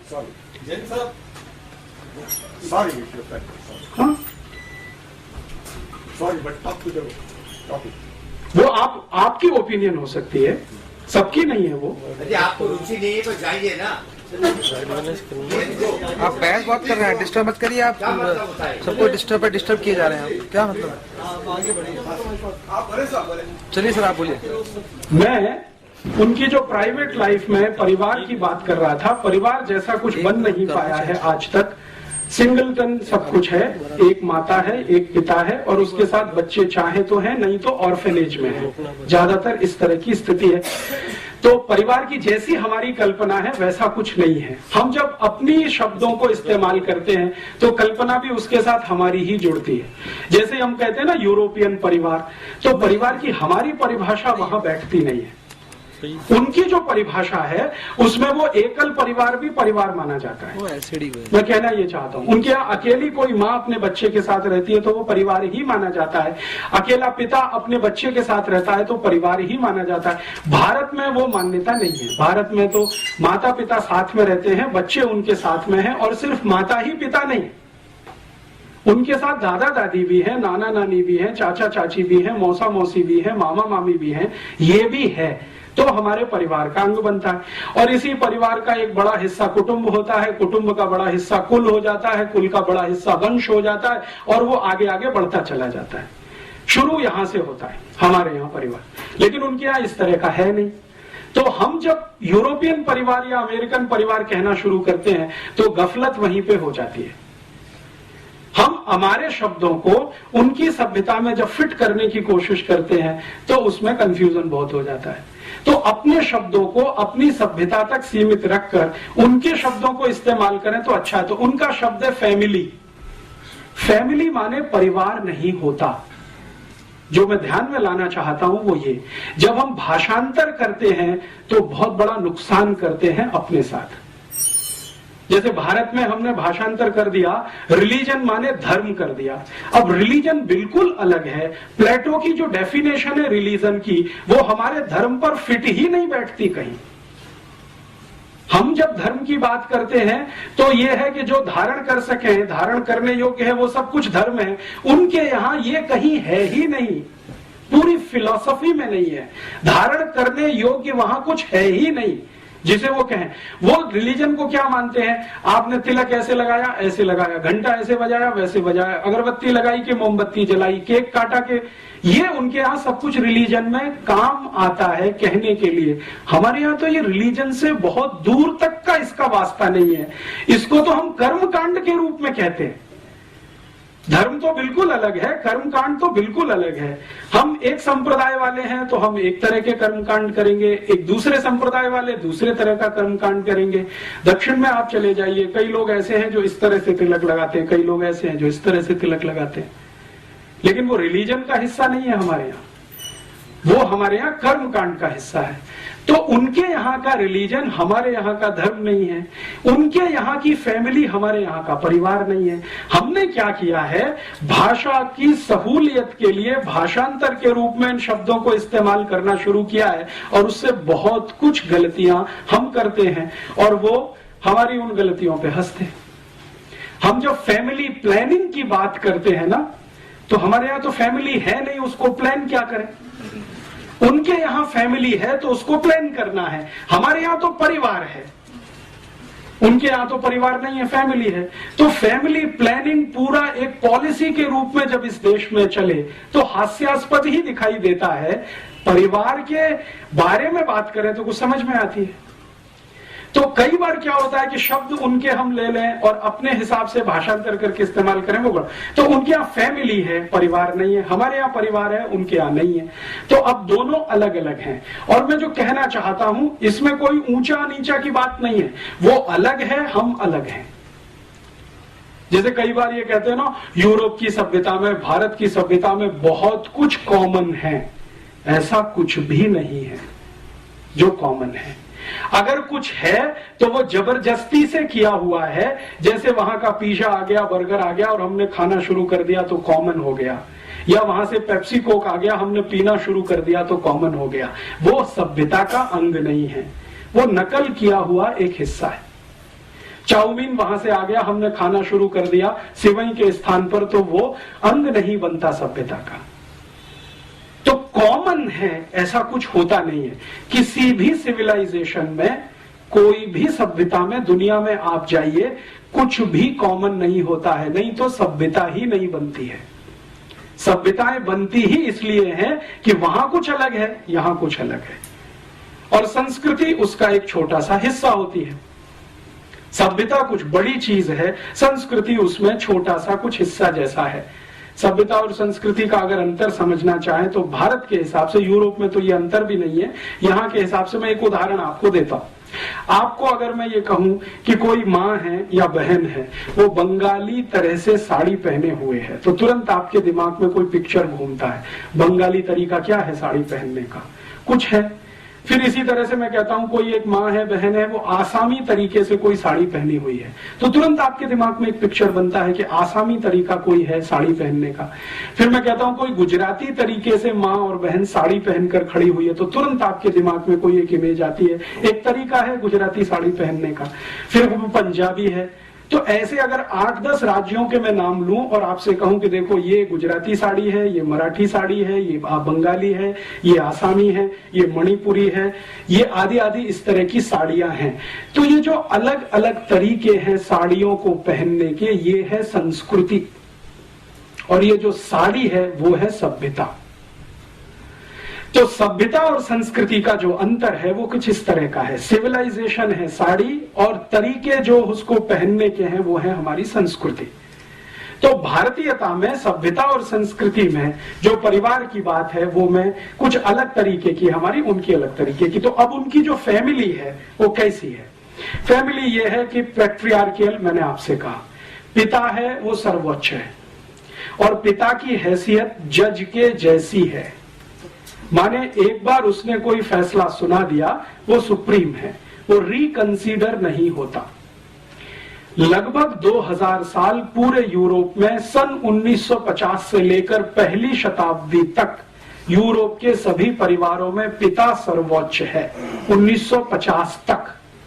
और यही कारण है कि सन 1950 तक यूरोप के सभी देशों में सिर्फ पिताओं को वोट डालने का अधिकार होता था। आप सोच सकते हैं ये बात?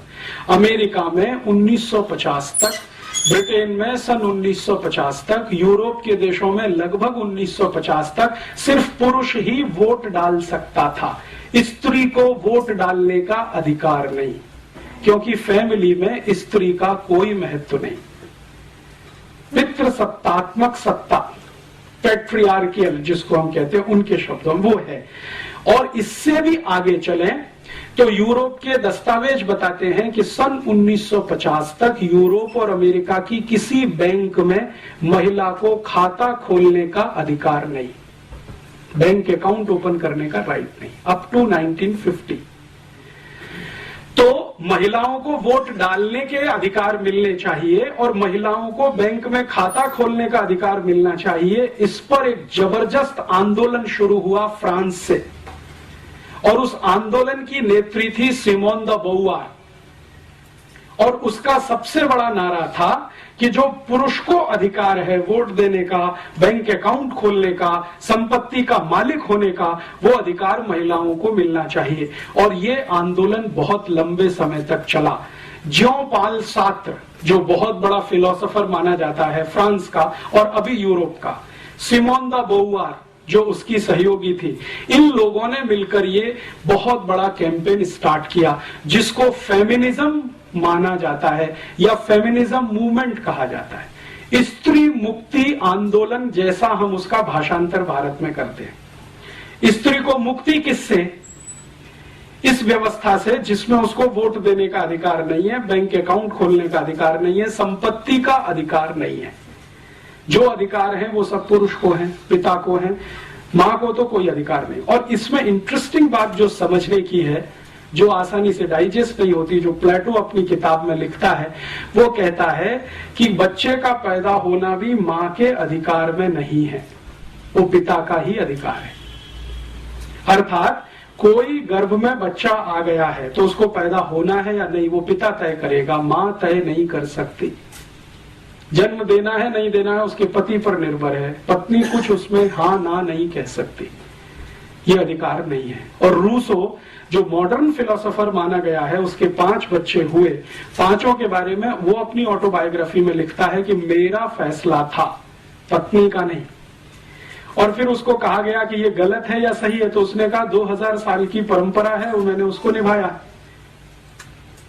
तो ये वहां की व्यवस्था है। तो पिता है, पुरुष है, मुख्य है, परिवार का मुखिया है, कुलपति है, कुल पिता है, जो कहना चाहिए। अभी जो तय करेगा वही तय करेगा, माता कुछ तय नहीं कर सकती। और इससे भी आगे यूरोप के सभी गांवों में, अब शहरों में थोड़ा ये बंद हुआ है पिछले 50 साल से, यूरोप के गांव में आज भी बहुत सारी जनजातियां हैं जिनको यूरोप में आदिवासी कहा जाता है। वहां अभी भी यही है, पिछले 50 वर्षों में वहां नहीं कुछ बदला है। इससे भी आगे एक बात जो मैं आपके ध्यान में लाना चाहता हूं कि बच्चा पैदा हुआ पिता की मर्जी से, मां ने सिर्फ गर्भ धारण किया, मर्जी पिता की है। अब उसको जिंदा रहना है या नहीं, और सामान्य रूप से यूरोप में 2000 साल की एक परंपरा है कि बच्चे जितने पैदा हों उसमें से 3/4 को लावारिस छोड़ा जाए, एबेंडेंड चाइल्ड। जैसे रूसो के 5 बच्चे हैं, 4 को उसने छोड़ दिया, घर से निकाल दिया, जन्म लेते ही निकाल दिया। तो वहां की परंपरा कैसी है? बच्चे ने जन्म लिया, पिता ने उसको किसी कपड़े में लपेटा और बाहर रख दिया, दरवाजे पे रख दिया या डस्टबिन के पास रख दिया। या यूरोप के बहुत सारे देशों में चर्च के सेंटर होते हैं, वहां पहुंचा दिया कि इनको आप पालो, ये हम नहीं रखेंगे। सामान्य रूप से 3/4 बच्चे लावारिस छोड़े जाते हैं। उसके पीछे उनका लॉजिक क्या है?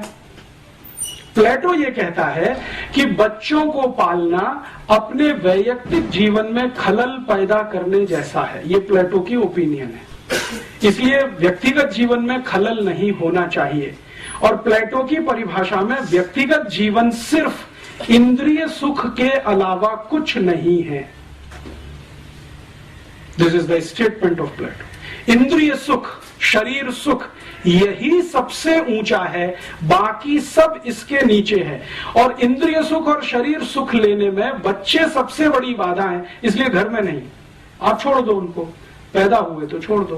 प्लेटो ने अपने बच्चे छोड़े। प्लेटो की 4 पत्नियां हैं, उसमें से 1 शादी वाली है, 3 बिना शादी की हैं, तो जितने बच्चे हैं सब छोड़े। सोक्रेटिस ने यही किया, लेबिनिज ने किया, देकार्ते ने किया, रूसो ने किया। सभी फिलोसोफर्स अपने बच्चों को लावारिस छोड़ते हैं। अब प्लेटो कहता है कि ये जो लावारिस हैं, इनकी जिम्मेदारी राज्य की है, परिवार की नहीं, फैमिली की नहीं है। तो राज्य इनको संभाले। तो राज्य क्या व्यवस्था कर रहा है? इन लावारिस छोड़े हुए बच्चों की व्यवस्था के लिए राज्य ने चर्च को खड़ा किया पैसा देकर कि आप इनकी व्यवस्था संभालो। तो जितने भी चर्च पूरे यूरोप और अमेरिका में आपको मिलेंगे, सभी चर्चों के ऑर्फेनेज सेंटर आपको जरूर मिलेंगे। बिना ऑर्फेनेज के कोई चर्च यूरोप में नहीं होता। सभी चर्च में लावारिस बच्चों के केंद्र आपको मिलेंगे। और जो लावारिस बच्चों के केंद्र चर्च के साथ जुड़े हुए हैं, जहां पर बच्चों की ट्रेनिंग होती है, ट्रेनिंग का माने जो कुछ भी उनको जिंदगी चलाने के लिए सिखाया जाता है, वो ट्रेनिंग देने वाले इंस्टीट्यूशंस को कॉन्वेंट कहा जाता है।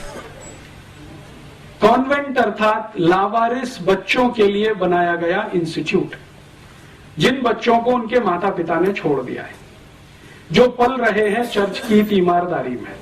और चर्च को पैसा सरकार दे रही है, और ये पैसा यूरोप की सभी सरकारें अपने बजट में से निकालती हैं सब्सिडी के नाम पर, सोशल सिक्योरिटी के नाम पर। और यूरोप की सभी सरकारों के बजट का हाईएस्ट एक्सपेंडिचर सोशल सिक्योरिटी में ही है, इंक्लूडिंग अमेरिका। तो वो सोशल सिक्योरिटी एक्सपेंडिचर में एक बहुत बड़ा एक्सपेंडिचर है कॉन्वेंट का। अब मेरे समझ में ये बात बिल्कुल स्पष्ट आने लगी है। पहले मैं बचपन में नहीं जान पाता था कि ये भारत में जो कॉन्वेंट स्कूल हैं, इन स्कूलों में हम जब पढ़ने जाते हैं या पढ़ाते हैं अपने बच्चों को, तो बच्चों को स्कूल में मदर फादर कहना क्यों सिखाते, टीचर कहना क्यों नहीं सिखाते?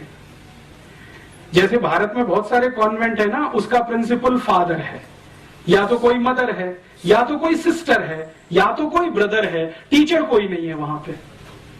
क्यों?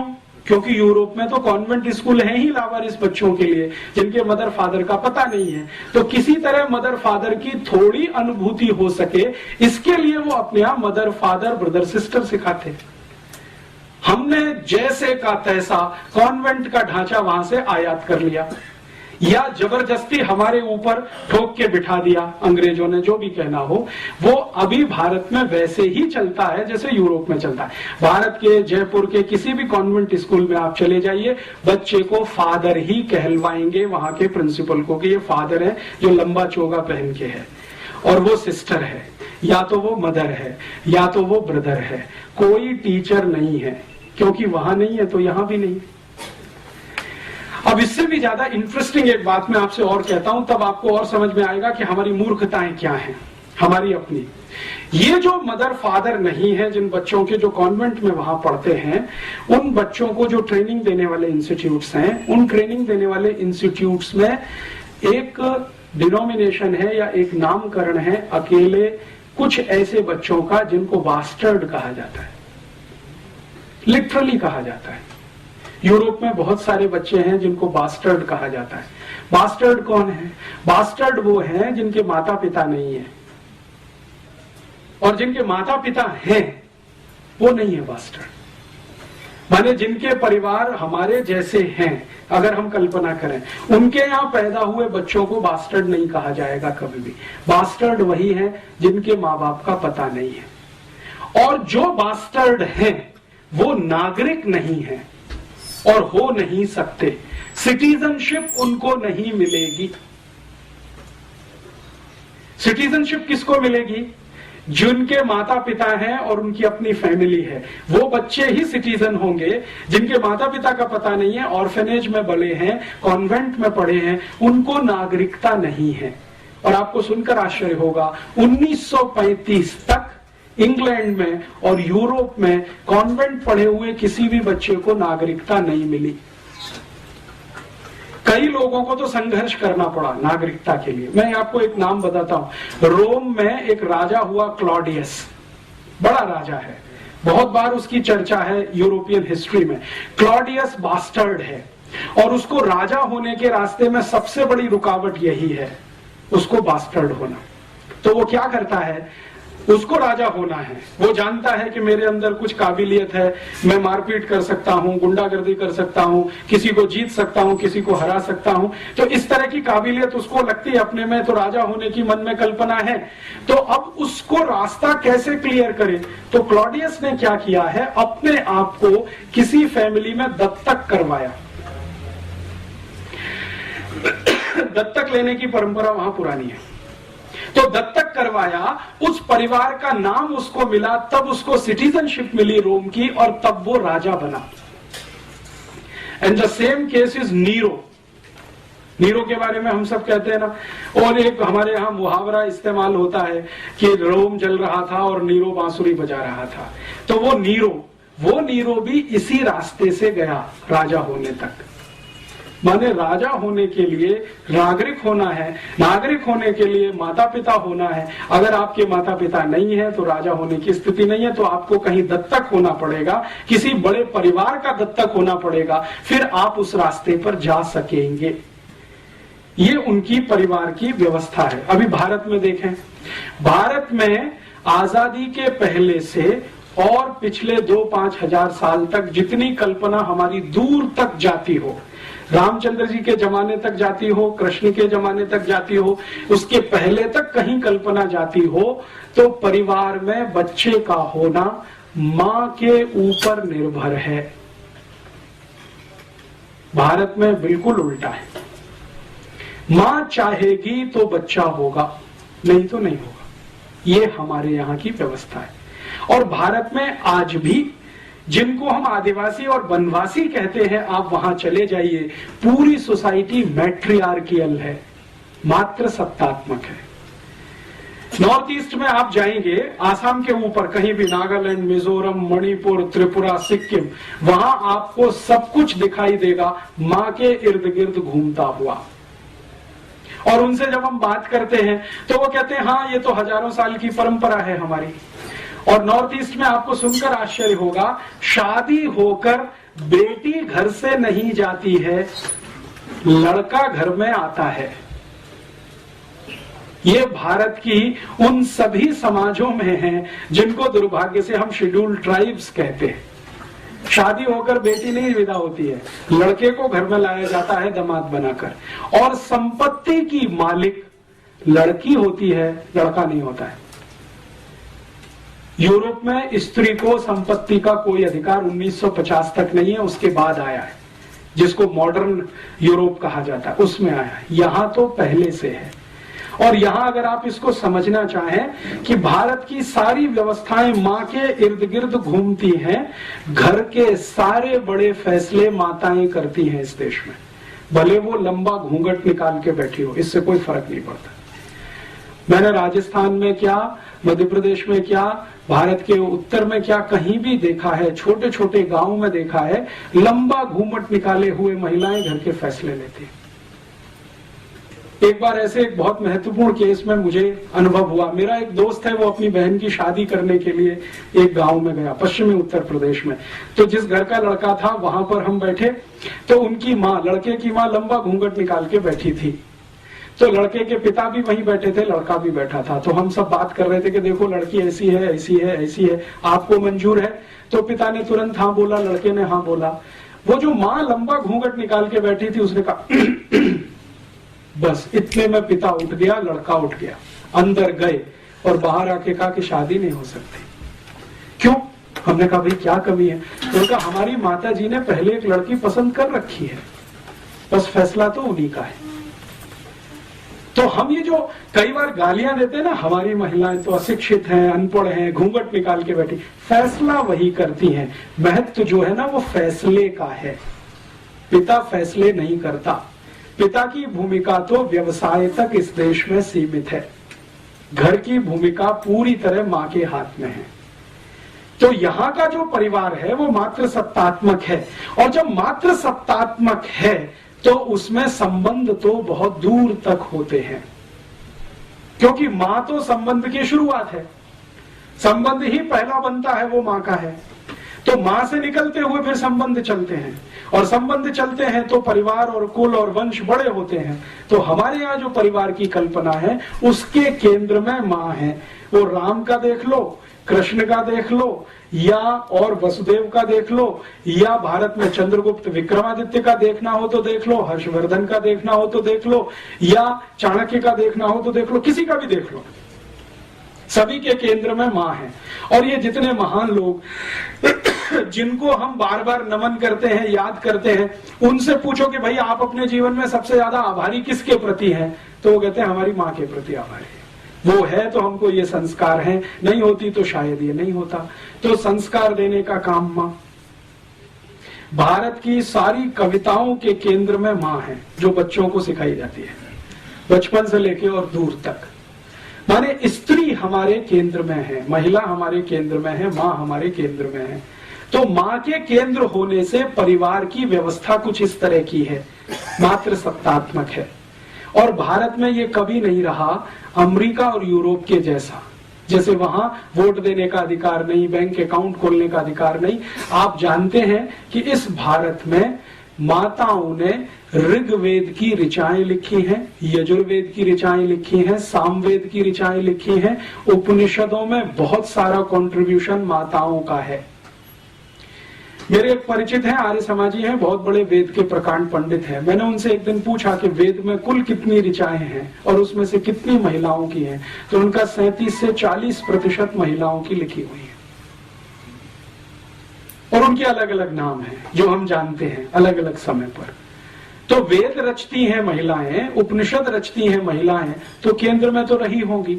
और भारत के सामान्य गांव में ये दिखाई देता है अभी भी माताएं आर्थिक फैसले सबसे ज्यादा करती हैं, अभी भी माताएं सबसे ज्यादा उत्पादन के काम में लगी हुई हैं।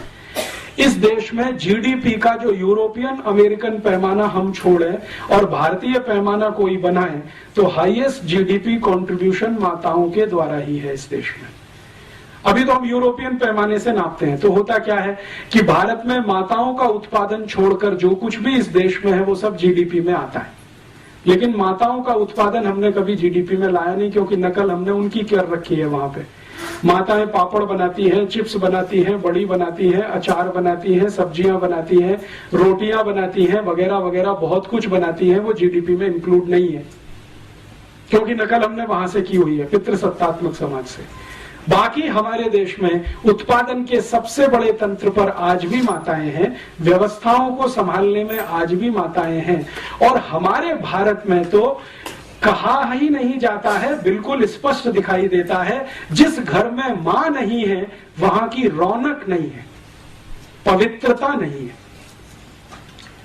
मैं दक्षिण में बहुत सारे मंदिरों में गया हूं, लेकिन गर्भगृह में मैं प्रवेश नहीं कर सका। कारण क्या? पुजारी ने कहा कि आपकी या तो मां को लेके आइए या तो पत्नी को लेके आइए, तभी मंदिर में जाने के अधिकारी हैं। आप अकेले क्या करेंगे इसमें जाके? तो मैंने कहा भाई इसमें परेशानी क्या है, मैं अकेला हूं तो। उन्होंने कहा अकेले होने से पवित्रता नहीं आती, पवित्रता किसी स्त्री के साथ होने से ही आती है, वो चाहे मां के रूप में हो या आपकी पत्नी के रूप में हो। और अगर कुछ नहीं है तो बहन को ले आइए किसी को, हम आपको मंदिर में जाने देंगे। उस दिन मेरे समझ में आया। अब इस बात को हम पूरे हिंदुस्तान में एक नमक मिर्च लगाकर एक दूसरे तरह से भी पेश कर सकते हैं कि देखो कितना छुआछूत है इस देश में, घुसने ही नहीं देते मंदिर में। लेकिन उसके पीछे कारण कुछ और है, वो पवित्रता का कारण है जो मां के साथ जुड़ा हुआ है। और ये भारत में बहुत सारे शास्त्रों में बार बार पढ़ने में आता है, सुनने में आता है कि जिस पुरुष की स्त्री चली गई उसका तो सब कुछ चला गया। मां चली गई तो और कुछ बचा ही नहीं, पत्नी गई तो बहुत कुछ चला गया। विदुर होना बहुत अपमानजनक स्थिति है समाज में, हमारे देश में, हमारी मान्यता में, हमारी सभ्यता। तो क्यों है? क्योंकि मात्र सत्तात्मक है सब कुछ। बच्चे पैदा होंगे नहीं होंगे मां का है, बच्चे बड़े होंगे तो क्या संस्कार मिलेंगे मां का फैसला है, पिता का उसमें कोई बड़ा योगदान नहीं। पिता तो थोड़ा सपोर्टिंग हैंड के रूप में है, जो कुछ गढ़ रही है तो वो तो मां गढ़ रही है। तो भारत की सभ्यता मात्र सत्तात्मक, इसलिए हमने शायद हमारे देश को भारत माता बोला। हमने कभी क्यों नहीं कहा भारत पिता, भारत माता ही क्यों कहते हैं?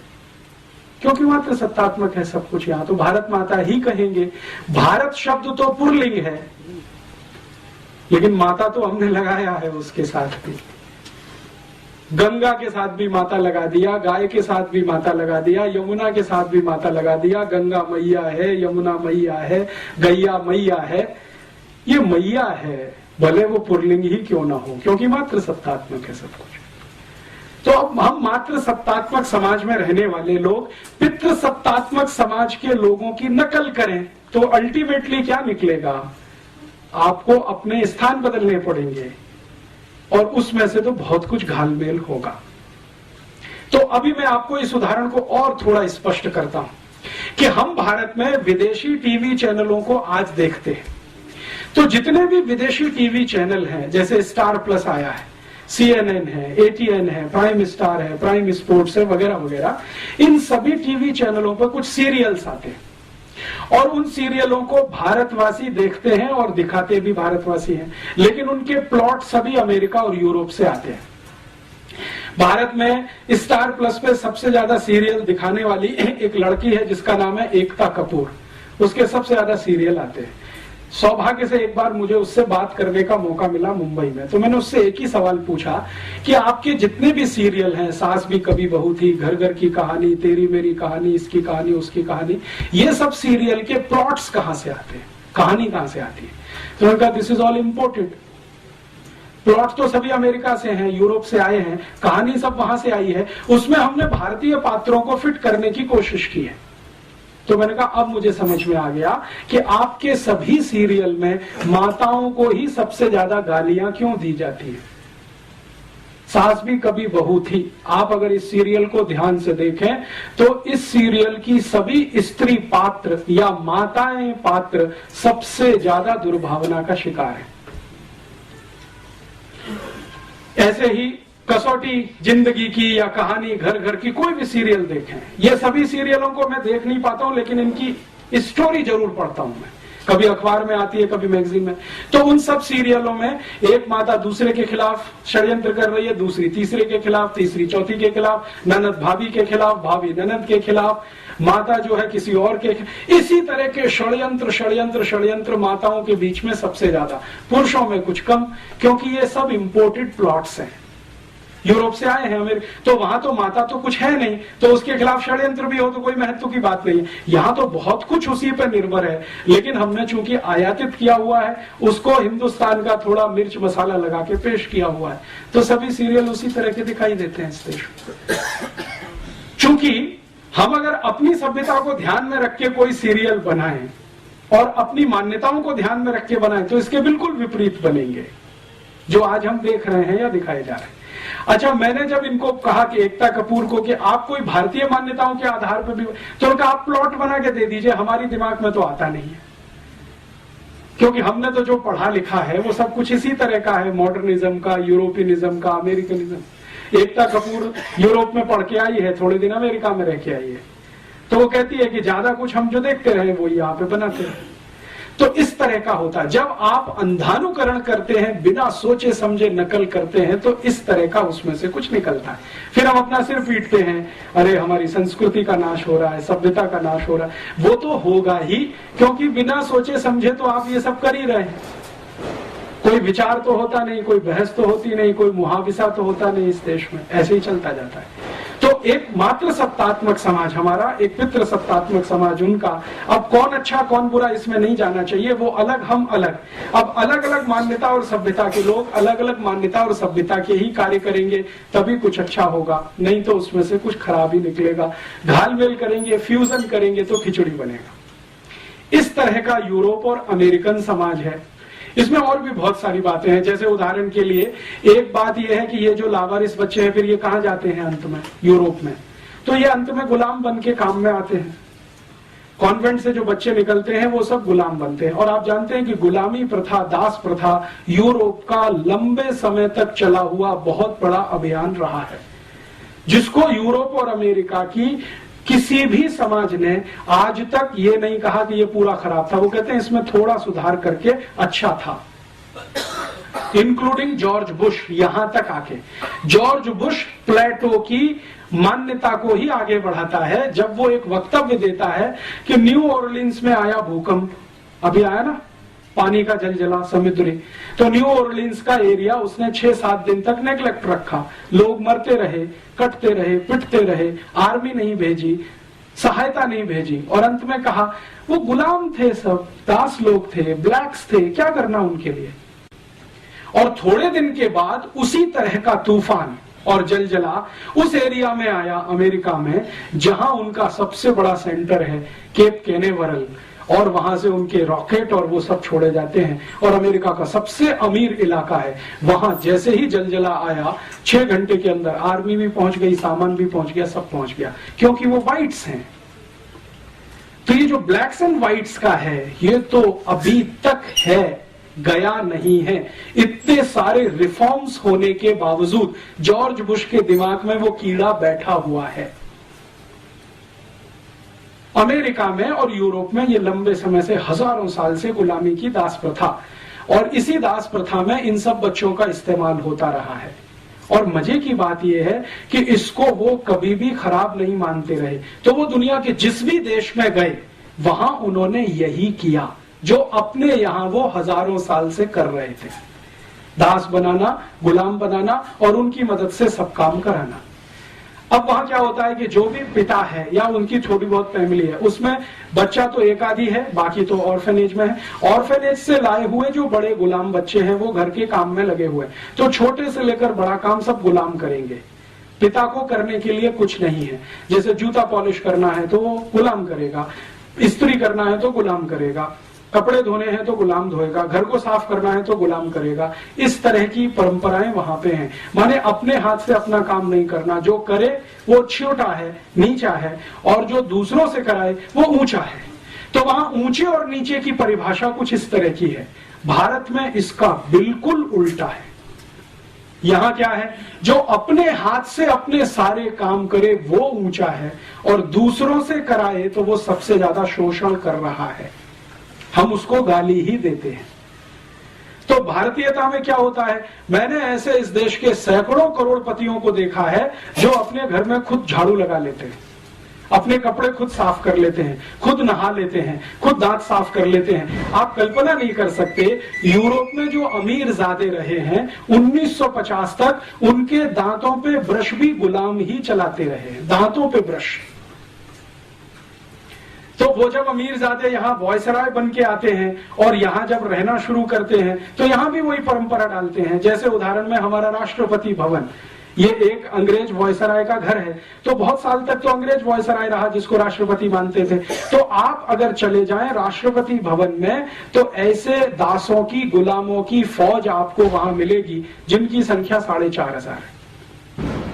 राष्ट्रपति भवन में ऐसे कई गुलाम नौकर हैं जो राष्ट्रपति की बूट पॉलिश के लिए हैं, राष्ट्रपति के कपड़े पे इस्त्री करने के लिए हैं, राष्ट्रपति के ब्रश पर पेस्ट निकाल कर देने के लिए हैं, राष्ट्रपति की मेज सजाने के लिए हैं। एक राष्ट्रपति हैं और व्यक्तिगत रूप से 835 कर्मचारी हैं। और दुर्भाग्य इस देश का या सौभाग्य कि इस समय जो राष्ट्रपति हैं वो भारतीयता वाले हैं। वो कहते हैं इनकी मुझे जरूरत नहीं, निकाल बाहर करो। तो सरकार कहती है जी ये प्रोटोकॉल है, हम नहीं निकाल सकते किसी को।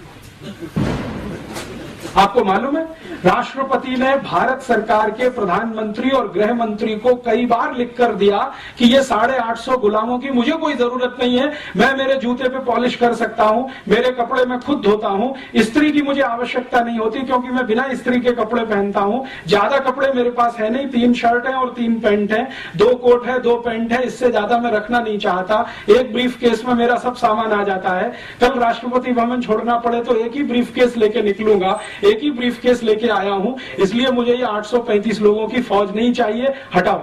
तो प्रधानमंत्री कहते नहीं हटा सकते, ये तो प्रोटोकॉल के खिलाफ है। आप उनका इस्तेमाल नहीं कर सकते तो बैठने दीजिए ना, आपका क्या बिगाड़ते हैं, प्रोटोकॉल तो चलने दीजिए।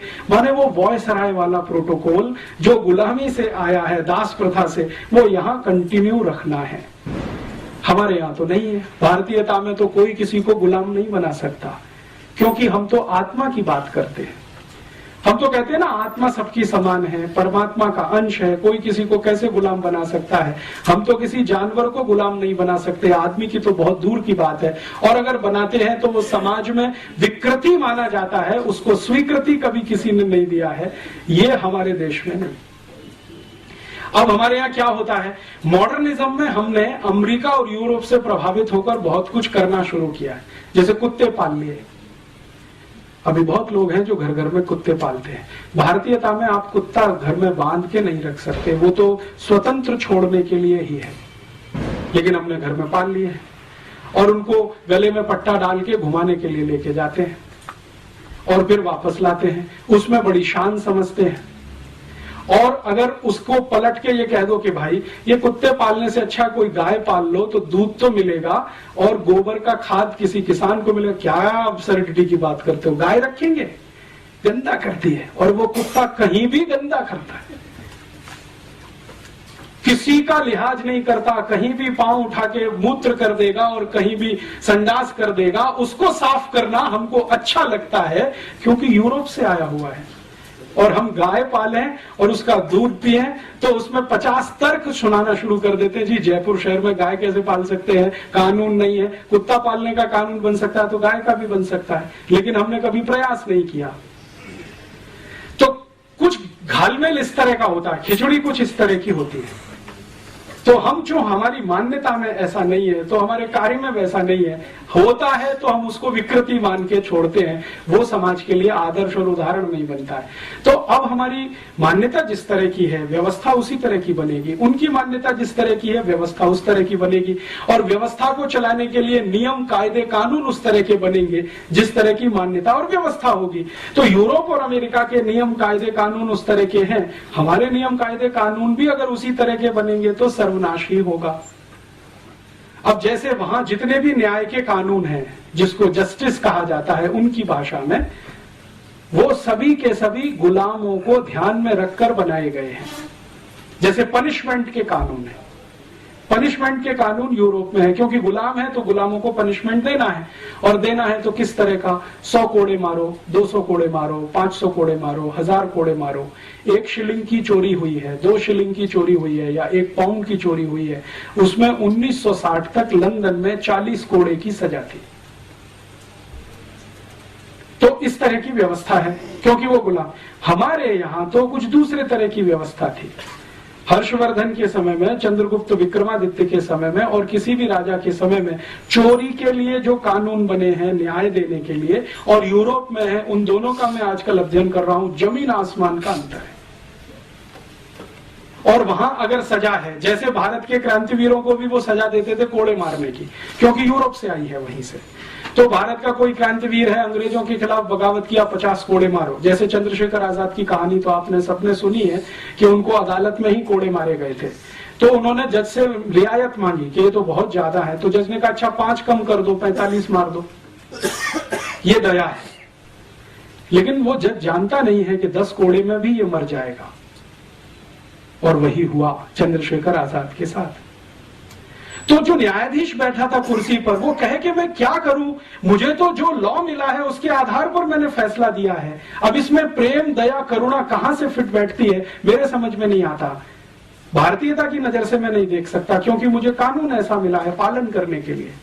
तो चंद्रशेखर के केस में जज की यह टिप्पणी, वो कहता है कि भारतीयता की नजर से देखूं तो ये बहुत बड़ा जुर्म है जो मैंने किया, कि उसको मैंने 50 कोड़े की सजा दी, बाद में 5 घटा के 45 कर दिया। लेकिन चंद्रशेखर को जब 10 कोड़े पड़े हैं तो वो बेहोश हो गए। तो बेहोशी के बाद इंतजार किया है जज ने, दोबारा होश आने पर बाकी 40 कोड़े मरवाए, 45। तो हम कहते हैं जी बहुत अत्याचार है, लेकिन वो कहते हैं ये तो हमारे यहाँ सामान्य व्यवहार है। इसी तरह से हम सजा देते हैं यूरोप में अपने गुलामों को, तो यही भारत में कर रहे हैं। इसी तरह से भारत के क्रांतिवीरों को सजाएं देने के तरीके, जो गुलामों को वहां यूरोप में बर्फ की सिल्ली पे लिटा देना और उसको पीठ पर पीछे से डंडे से मारना, ये this is typical European style. Europe में बर्फ बहुत है, जमीन पे लिटा दिया, पीछे से बैत से मार रहे हैं, यही भारत में वो लेके आए। और विनायक दामोदर सावरकर को पहली बार जब अरेस्ट किया है तो उनको यही दंड है, बर्फ की सिल्ली पे लिटाकर पीछे से केन से मारना, जब तक बेहोश ना हो जाए तब तक मारना। तो ये जो कुछ भी वो कर रहे हैं यहां, हमको ऐसा लगता है अत्याचार कर रहे हैं क्योंकि हमारी मान्यता के, वो कहते हैं कि हम तो न्याय दे रहे हैं क्योंकि उनकी मान्यता के। तो झगड़ा यही है, और इसी झगड़े को गांधी जी ने सभ्यता का झगड़ा बताया। और गांधी जी ने ये जो कहा कि ये शैतानी सभ्यता है, शायद वो यही सब कारण से, वो कहते हैं ये शैतान से भी गिरे हुए हैं।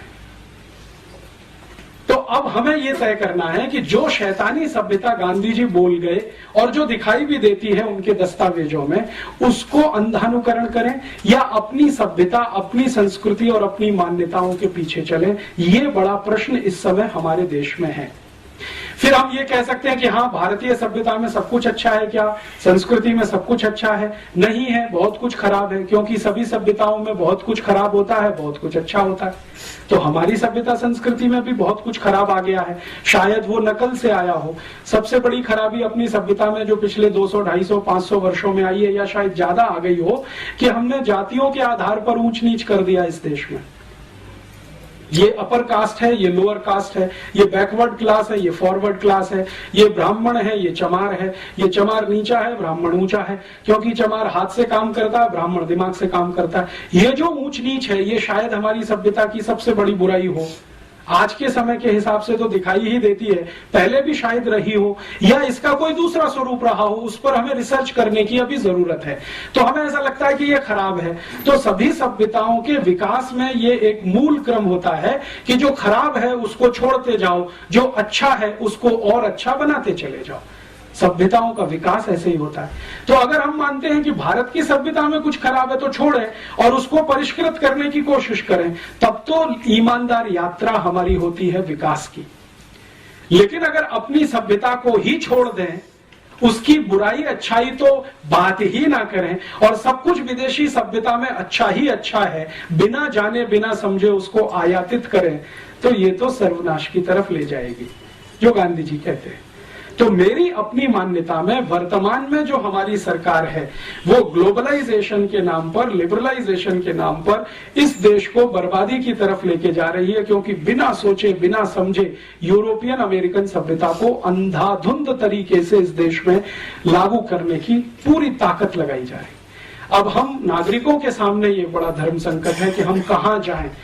अगर हमको ये तय करना है कि हम हमारी सभ्यता संस्कृति के साथ जाएं, तो पूरी हिम्मत और ताकत के साथ इसको सामूहिक रूप से कहना पड़ेगा। और या तो हम समूह के रूप में ये तय कर लें कि हमको अमरीकी होना ही अच्छा है, जैसे पंडित नेहरू मानते हैं और आज के प्रधानमंत्री भी मानते हैं कि हम यूरोपियन हो जाए, अमेरिकन हो जाए, उसी में हमारी भलाई है।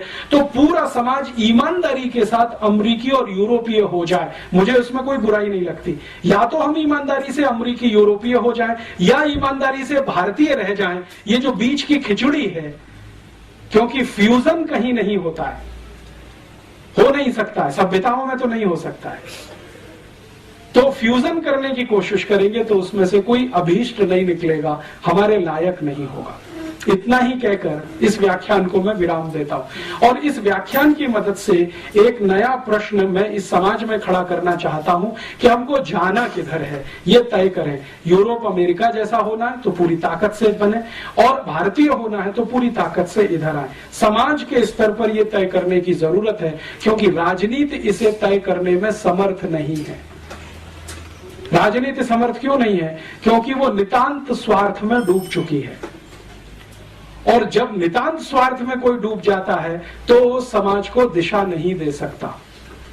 तो ये समाज को ही तय करना है और समाज का हिस्सा राजनीति बने, ऐसी मेरी अपेक्षा है। हमारा समाज राजनीति को निर्देशित करे, दिशा निर्धारित करे, अपने स्तर पर तय करके, ऐसी अपेक्षा के साथ मैं विदा लेता हूं। और आप सब थोड़े से नागरिकों के बीच में ये कहा, क्योंकि आप सोचते हैं, समझते हैं, और न सिर्फ सोचते समझते हैं बल्कि पढ़ सकते हैं। मैंने इतने सारे रेफरेंसेस दिए, आप चाहें तो प्लेटो को पढ़ सकते हैं, उसकी पुस्तकें यहाँ उपलब्ध हैं, रिपब्लिक भी उपलब्ध है और उसकी सब लिखी हुई है, जयपुर में मिलती है। सोक्रेटिस को पढ़ सकते हैं, लेविनिट्स, दिकार्ते, किसको भी पढ़ना हो, रूसो को पढ़ना हो तो वो भी यहाँ उपलब्ध है। जयपुर में बहुत सारी लाइब्रेरीज हैं, आप उनमें जाके निकाल सकते हैं। और ये जो दूसरे रेफरेंस मटेरियल्स हैं वो मैं आपको दे सकता हूं, क्योंकि बहुत सारे डॉक्यूमेंट्स हमने कलेक्ट किए हैं, उनके आधार पर हम थोड़ी छोटी कुछ सीडी बना रहे हैं, कुछ कैसेट्स बना रहे हैं, कुछ पुस्तकें बना रहे हैं, कभी भी आपको मिल सकती है। लेकिन इस बहस को फिर से शुरू करना है, जो गांधी जी 1909 में कह गए कि यूरोपियन सभ्यता शैतानी है, अगर फंसे तो सर्वनाश है, निकले तो जीत है, ये गांधी जी मानते थे। मैं अभी उसको मानने लगा हूं पिछले कुछ वर्षों से, क्योंकि मैंने वो देखना शुरू किया है जो गांधी जी आज से 100 साल पहले देखकर चले गए। इतनी विनम्रता के साथ आपका आभार, धन्यवाद। और इस विषय पर हम आगे चाहें तो इससे भी ज्यादा और गहरी बात हो सकती है, इससे भी ज्यादा और गहरा कोई आपके बीच में मैं बात करने के लिए फिर से आ सकता हूं। लेकिन एक बार मन बने, मानसिकता तैयार हो इस तरह का सुनने की, और सुनने की ही नहीं, बुनने की, चिंतन करने की, तो शायद आने वाले समय में मुझे भी मजा आएगा, आपको और ज्यादा मजा आएगा। आभार। ये सब बातें सबको विदित है, सब कुछ ऐसा है। हमारे अंदर पिछले 1000 साल से आपके अनुसार वो क्या कमी आ गई है जिसमें कि हम 1000 साल से कभी मुसलमानों के, कभी मुगलों के, कभी यूरोपियंस के और आज अमेरिकन के हम गुलाम ही बनना चाहते हैं। आज हमारा फाइनेंस मिनिस्टर कहता है हमको चाइना का अनुकरण करना चाहिए, तो हमको हर का पिछलग्गू ही बना रहना पड़ेगा। हमारे को चाइना का, अब यूरोप को छोड़कर चाइना का अनुकरण करने लगे। चाइना तो हमारा इस तरह हमारी इतनी प्रगति कर रहा है, कोई गुलामी के आधार पर नहीं कर रहा है। हमने ये बात क्यों है और क्यों नहीं जाती? ये भारत की जो बहुत बड़ी दुर्गुण है, जिसके बारे में आपने कहा कि हम 1000 साल से बार बार दूसरों की गुलामी में क्यों फंसते हैं। कभी मुसलमानों की गुलामी में, जिनको हम मुगल कहते हैं, वहां फंस गए 300-400 साल, अंग्रेजों के साथ, फिर फ्रांसीसियों के साथ, डच लोगों के साथ, पोर्चुगीज लोगों के साथ तो सबसे ज्यादा 450 साल भारत का बहुत बड़ा इलाका गुलाम रहा। कारण क्या है? मेरी अपनी समझ और मान्यता के हिसाब से मैं कहता हूं, आपकी समझ दूसरी हो सकती है। पिछले 1200 वर्षों में हमारे देश की सभ्यता में जो सबसे बड़ी एक बुराई घुसी, 1500 साल कहें, वो यही कि हमने समाज को जो बांटा है अलग अलग जातियों के आधार पर वर्गों में, जातियों के वर्ग बना दिए। ये अगड़ा वर्ग, ये पिछड़ा वर्ग, कुछ जातियां आगे, कुछ जातियां पीछे, और उसके आधार पर ऊंचा नीचा कर दिया कि जैसे कोई ब्राह्मण है वो पंडिताई का काम करता है तो ऊंचा हो गया, चमार है वो हाथ से कोई जूता बनाता है तो नीचा हो गया। हमारे यहाँ ये व्यवस्था कभी रही होगी तो कर्म के आधार पर थी, जन्म के आधार पर कभी नहीं थी।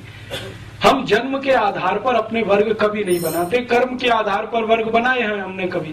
तो जब कर्म के आधार पर ये वर्ग रहे तो भारत सोने की चिड़िया के नाम से सारी दुनिया में जाना जाता था। चंद्रगुप्त भी हुए, हर्षवर्धन भी हुए, अशोक भी हुए, तमाम।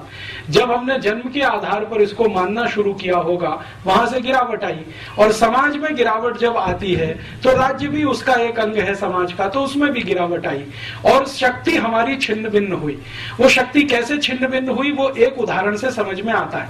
अंग्रेजों का एक राजा या अंग्रेजों का एक अधिकारी रॉबर्ट क्लाइव जब यहाँ आता है और बंगाल में लड़ाई लड़ता है प्लासी के स्थान पर और सिराजुद्दौला को पराजित करता है, षड्यंत्र के हिसाब से, युद्ध के मैदान में नहीं, तो वो एक जुलूस निकालता है और उस जुलूस में वो एक बहुत पते की बात कहता है। वो ये कहता है कि मैं जब जुलूस निकाला भारत में कलकत्ता की सड़कों पर तो मात्र 300 सैनिक थे मेरे साथ, मैं और 300 सैनिक। भारत के हजारों लोग सड़क के दोनों किनारे खड़े होकर तालियां तो बजाते थे, लेकिन मेरे जुलूस पर कोई एक ईंट और पत्थर भी फेंक दिया होता तो भारत का इतिहास कुछ और हो गया होता। ये उसने अपनी डायरी में लिखा। बाद में उसने उसका विश्लेषण किया है कि मैंने बहुत दिन सोचा भारत में ऐसा क्यों है, तो बाद में पता चला कि जो सड़क के किनारे खड़े हुए लोग थे वो सब पिछड़ी जातियों के थे, जिनको ये लगता था कि ये अंग्रेज हैं, वो भले हैं, अगली जातियों पर हमला करने के लिए आए हैं, शायद हमारे उद्धारक बनेंगे, इसलिए हम तो तालियां ही बजाएं क्योंकि हमारा शोषण ये अगली जाति वाले कर रहे हैं, फॉरवर्ड लोग हमारा शोषण कर रहे हैं। तो उन्होंने अंग्रेजों का स्वागत किया, और न सिर्फ किया बल्कि आज भी करते। तो ये जो हमारे यहाँ हुआ है जाति आधारित जन्म से, उसने हमारे समाज की शक्ति को छिन्न भिन्न किया, कमजोर किया, और समाज बट गया। अब हजारों जातियां हैं तो हजारों में बटा हुआ समाज है, शक्ति पूरी खराब हो गई। 4500 से ज्यादा जातियां हैं, ग्रुप्स अलग अलग उसके हिसाब से बने, तो उसी में हम टूट गए और डूब गए। इसी कारण मुझे ऐसा लगता है, और भी कोई कारण हो सकता है, मुझे ऐसा लगता है कि हम बार बार गुलाम हुए और आज भी उसी गुलामी के लिए अभिशप्त बने हुए। ये मेरा अपना मानना है, इसके अलग भी कोई हो सकता है।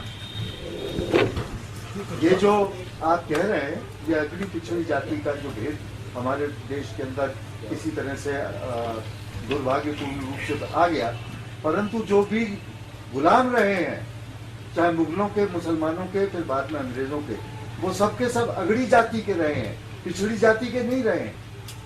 इसलिए कि पिछड़ी जाति अगली जाति मिलकर लड़ नहीं पाए दुश्मनों से। आप पिछड़े हैं, आपको अलग किया हुआ समाज ने, अगड़े हैं, गुलाम हैं, तो समाज के पिछड़े लोग अगड़ों के साथ नहीं आए लड़ाई लड़ने के लिए। मैं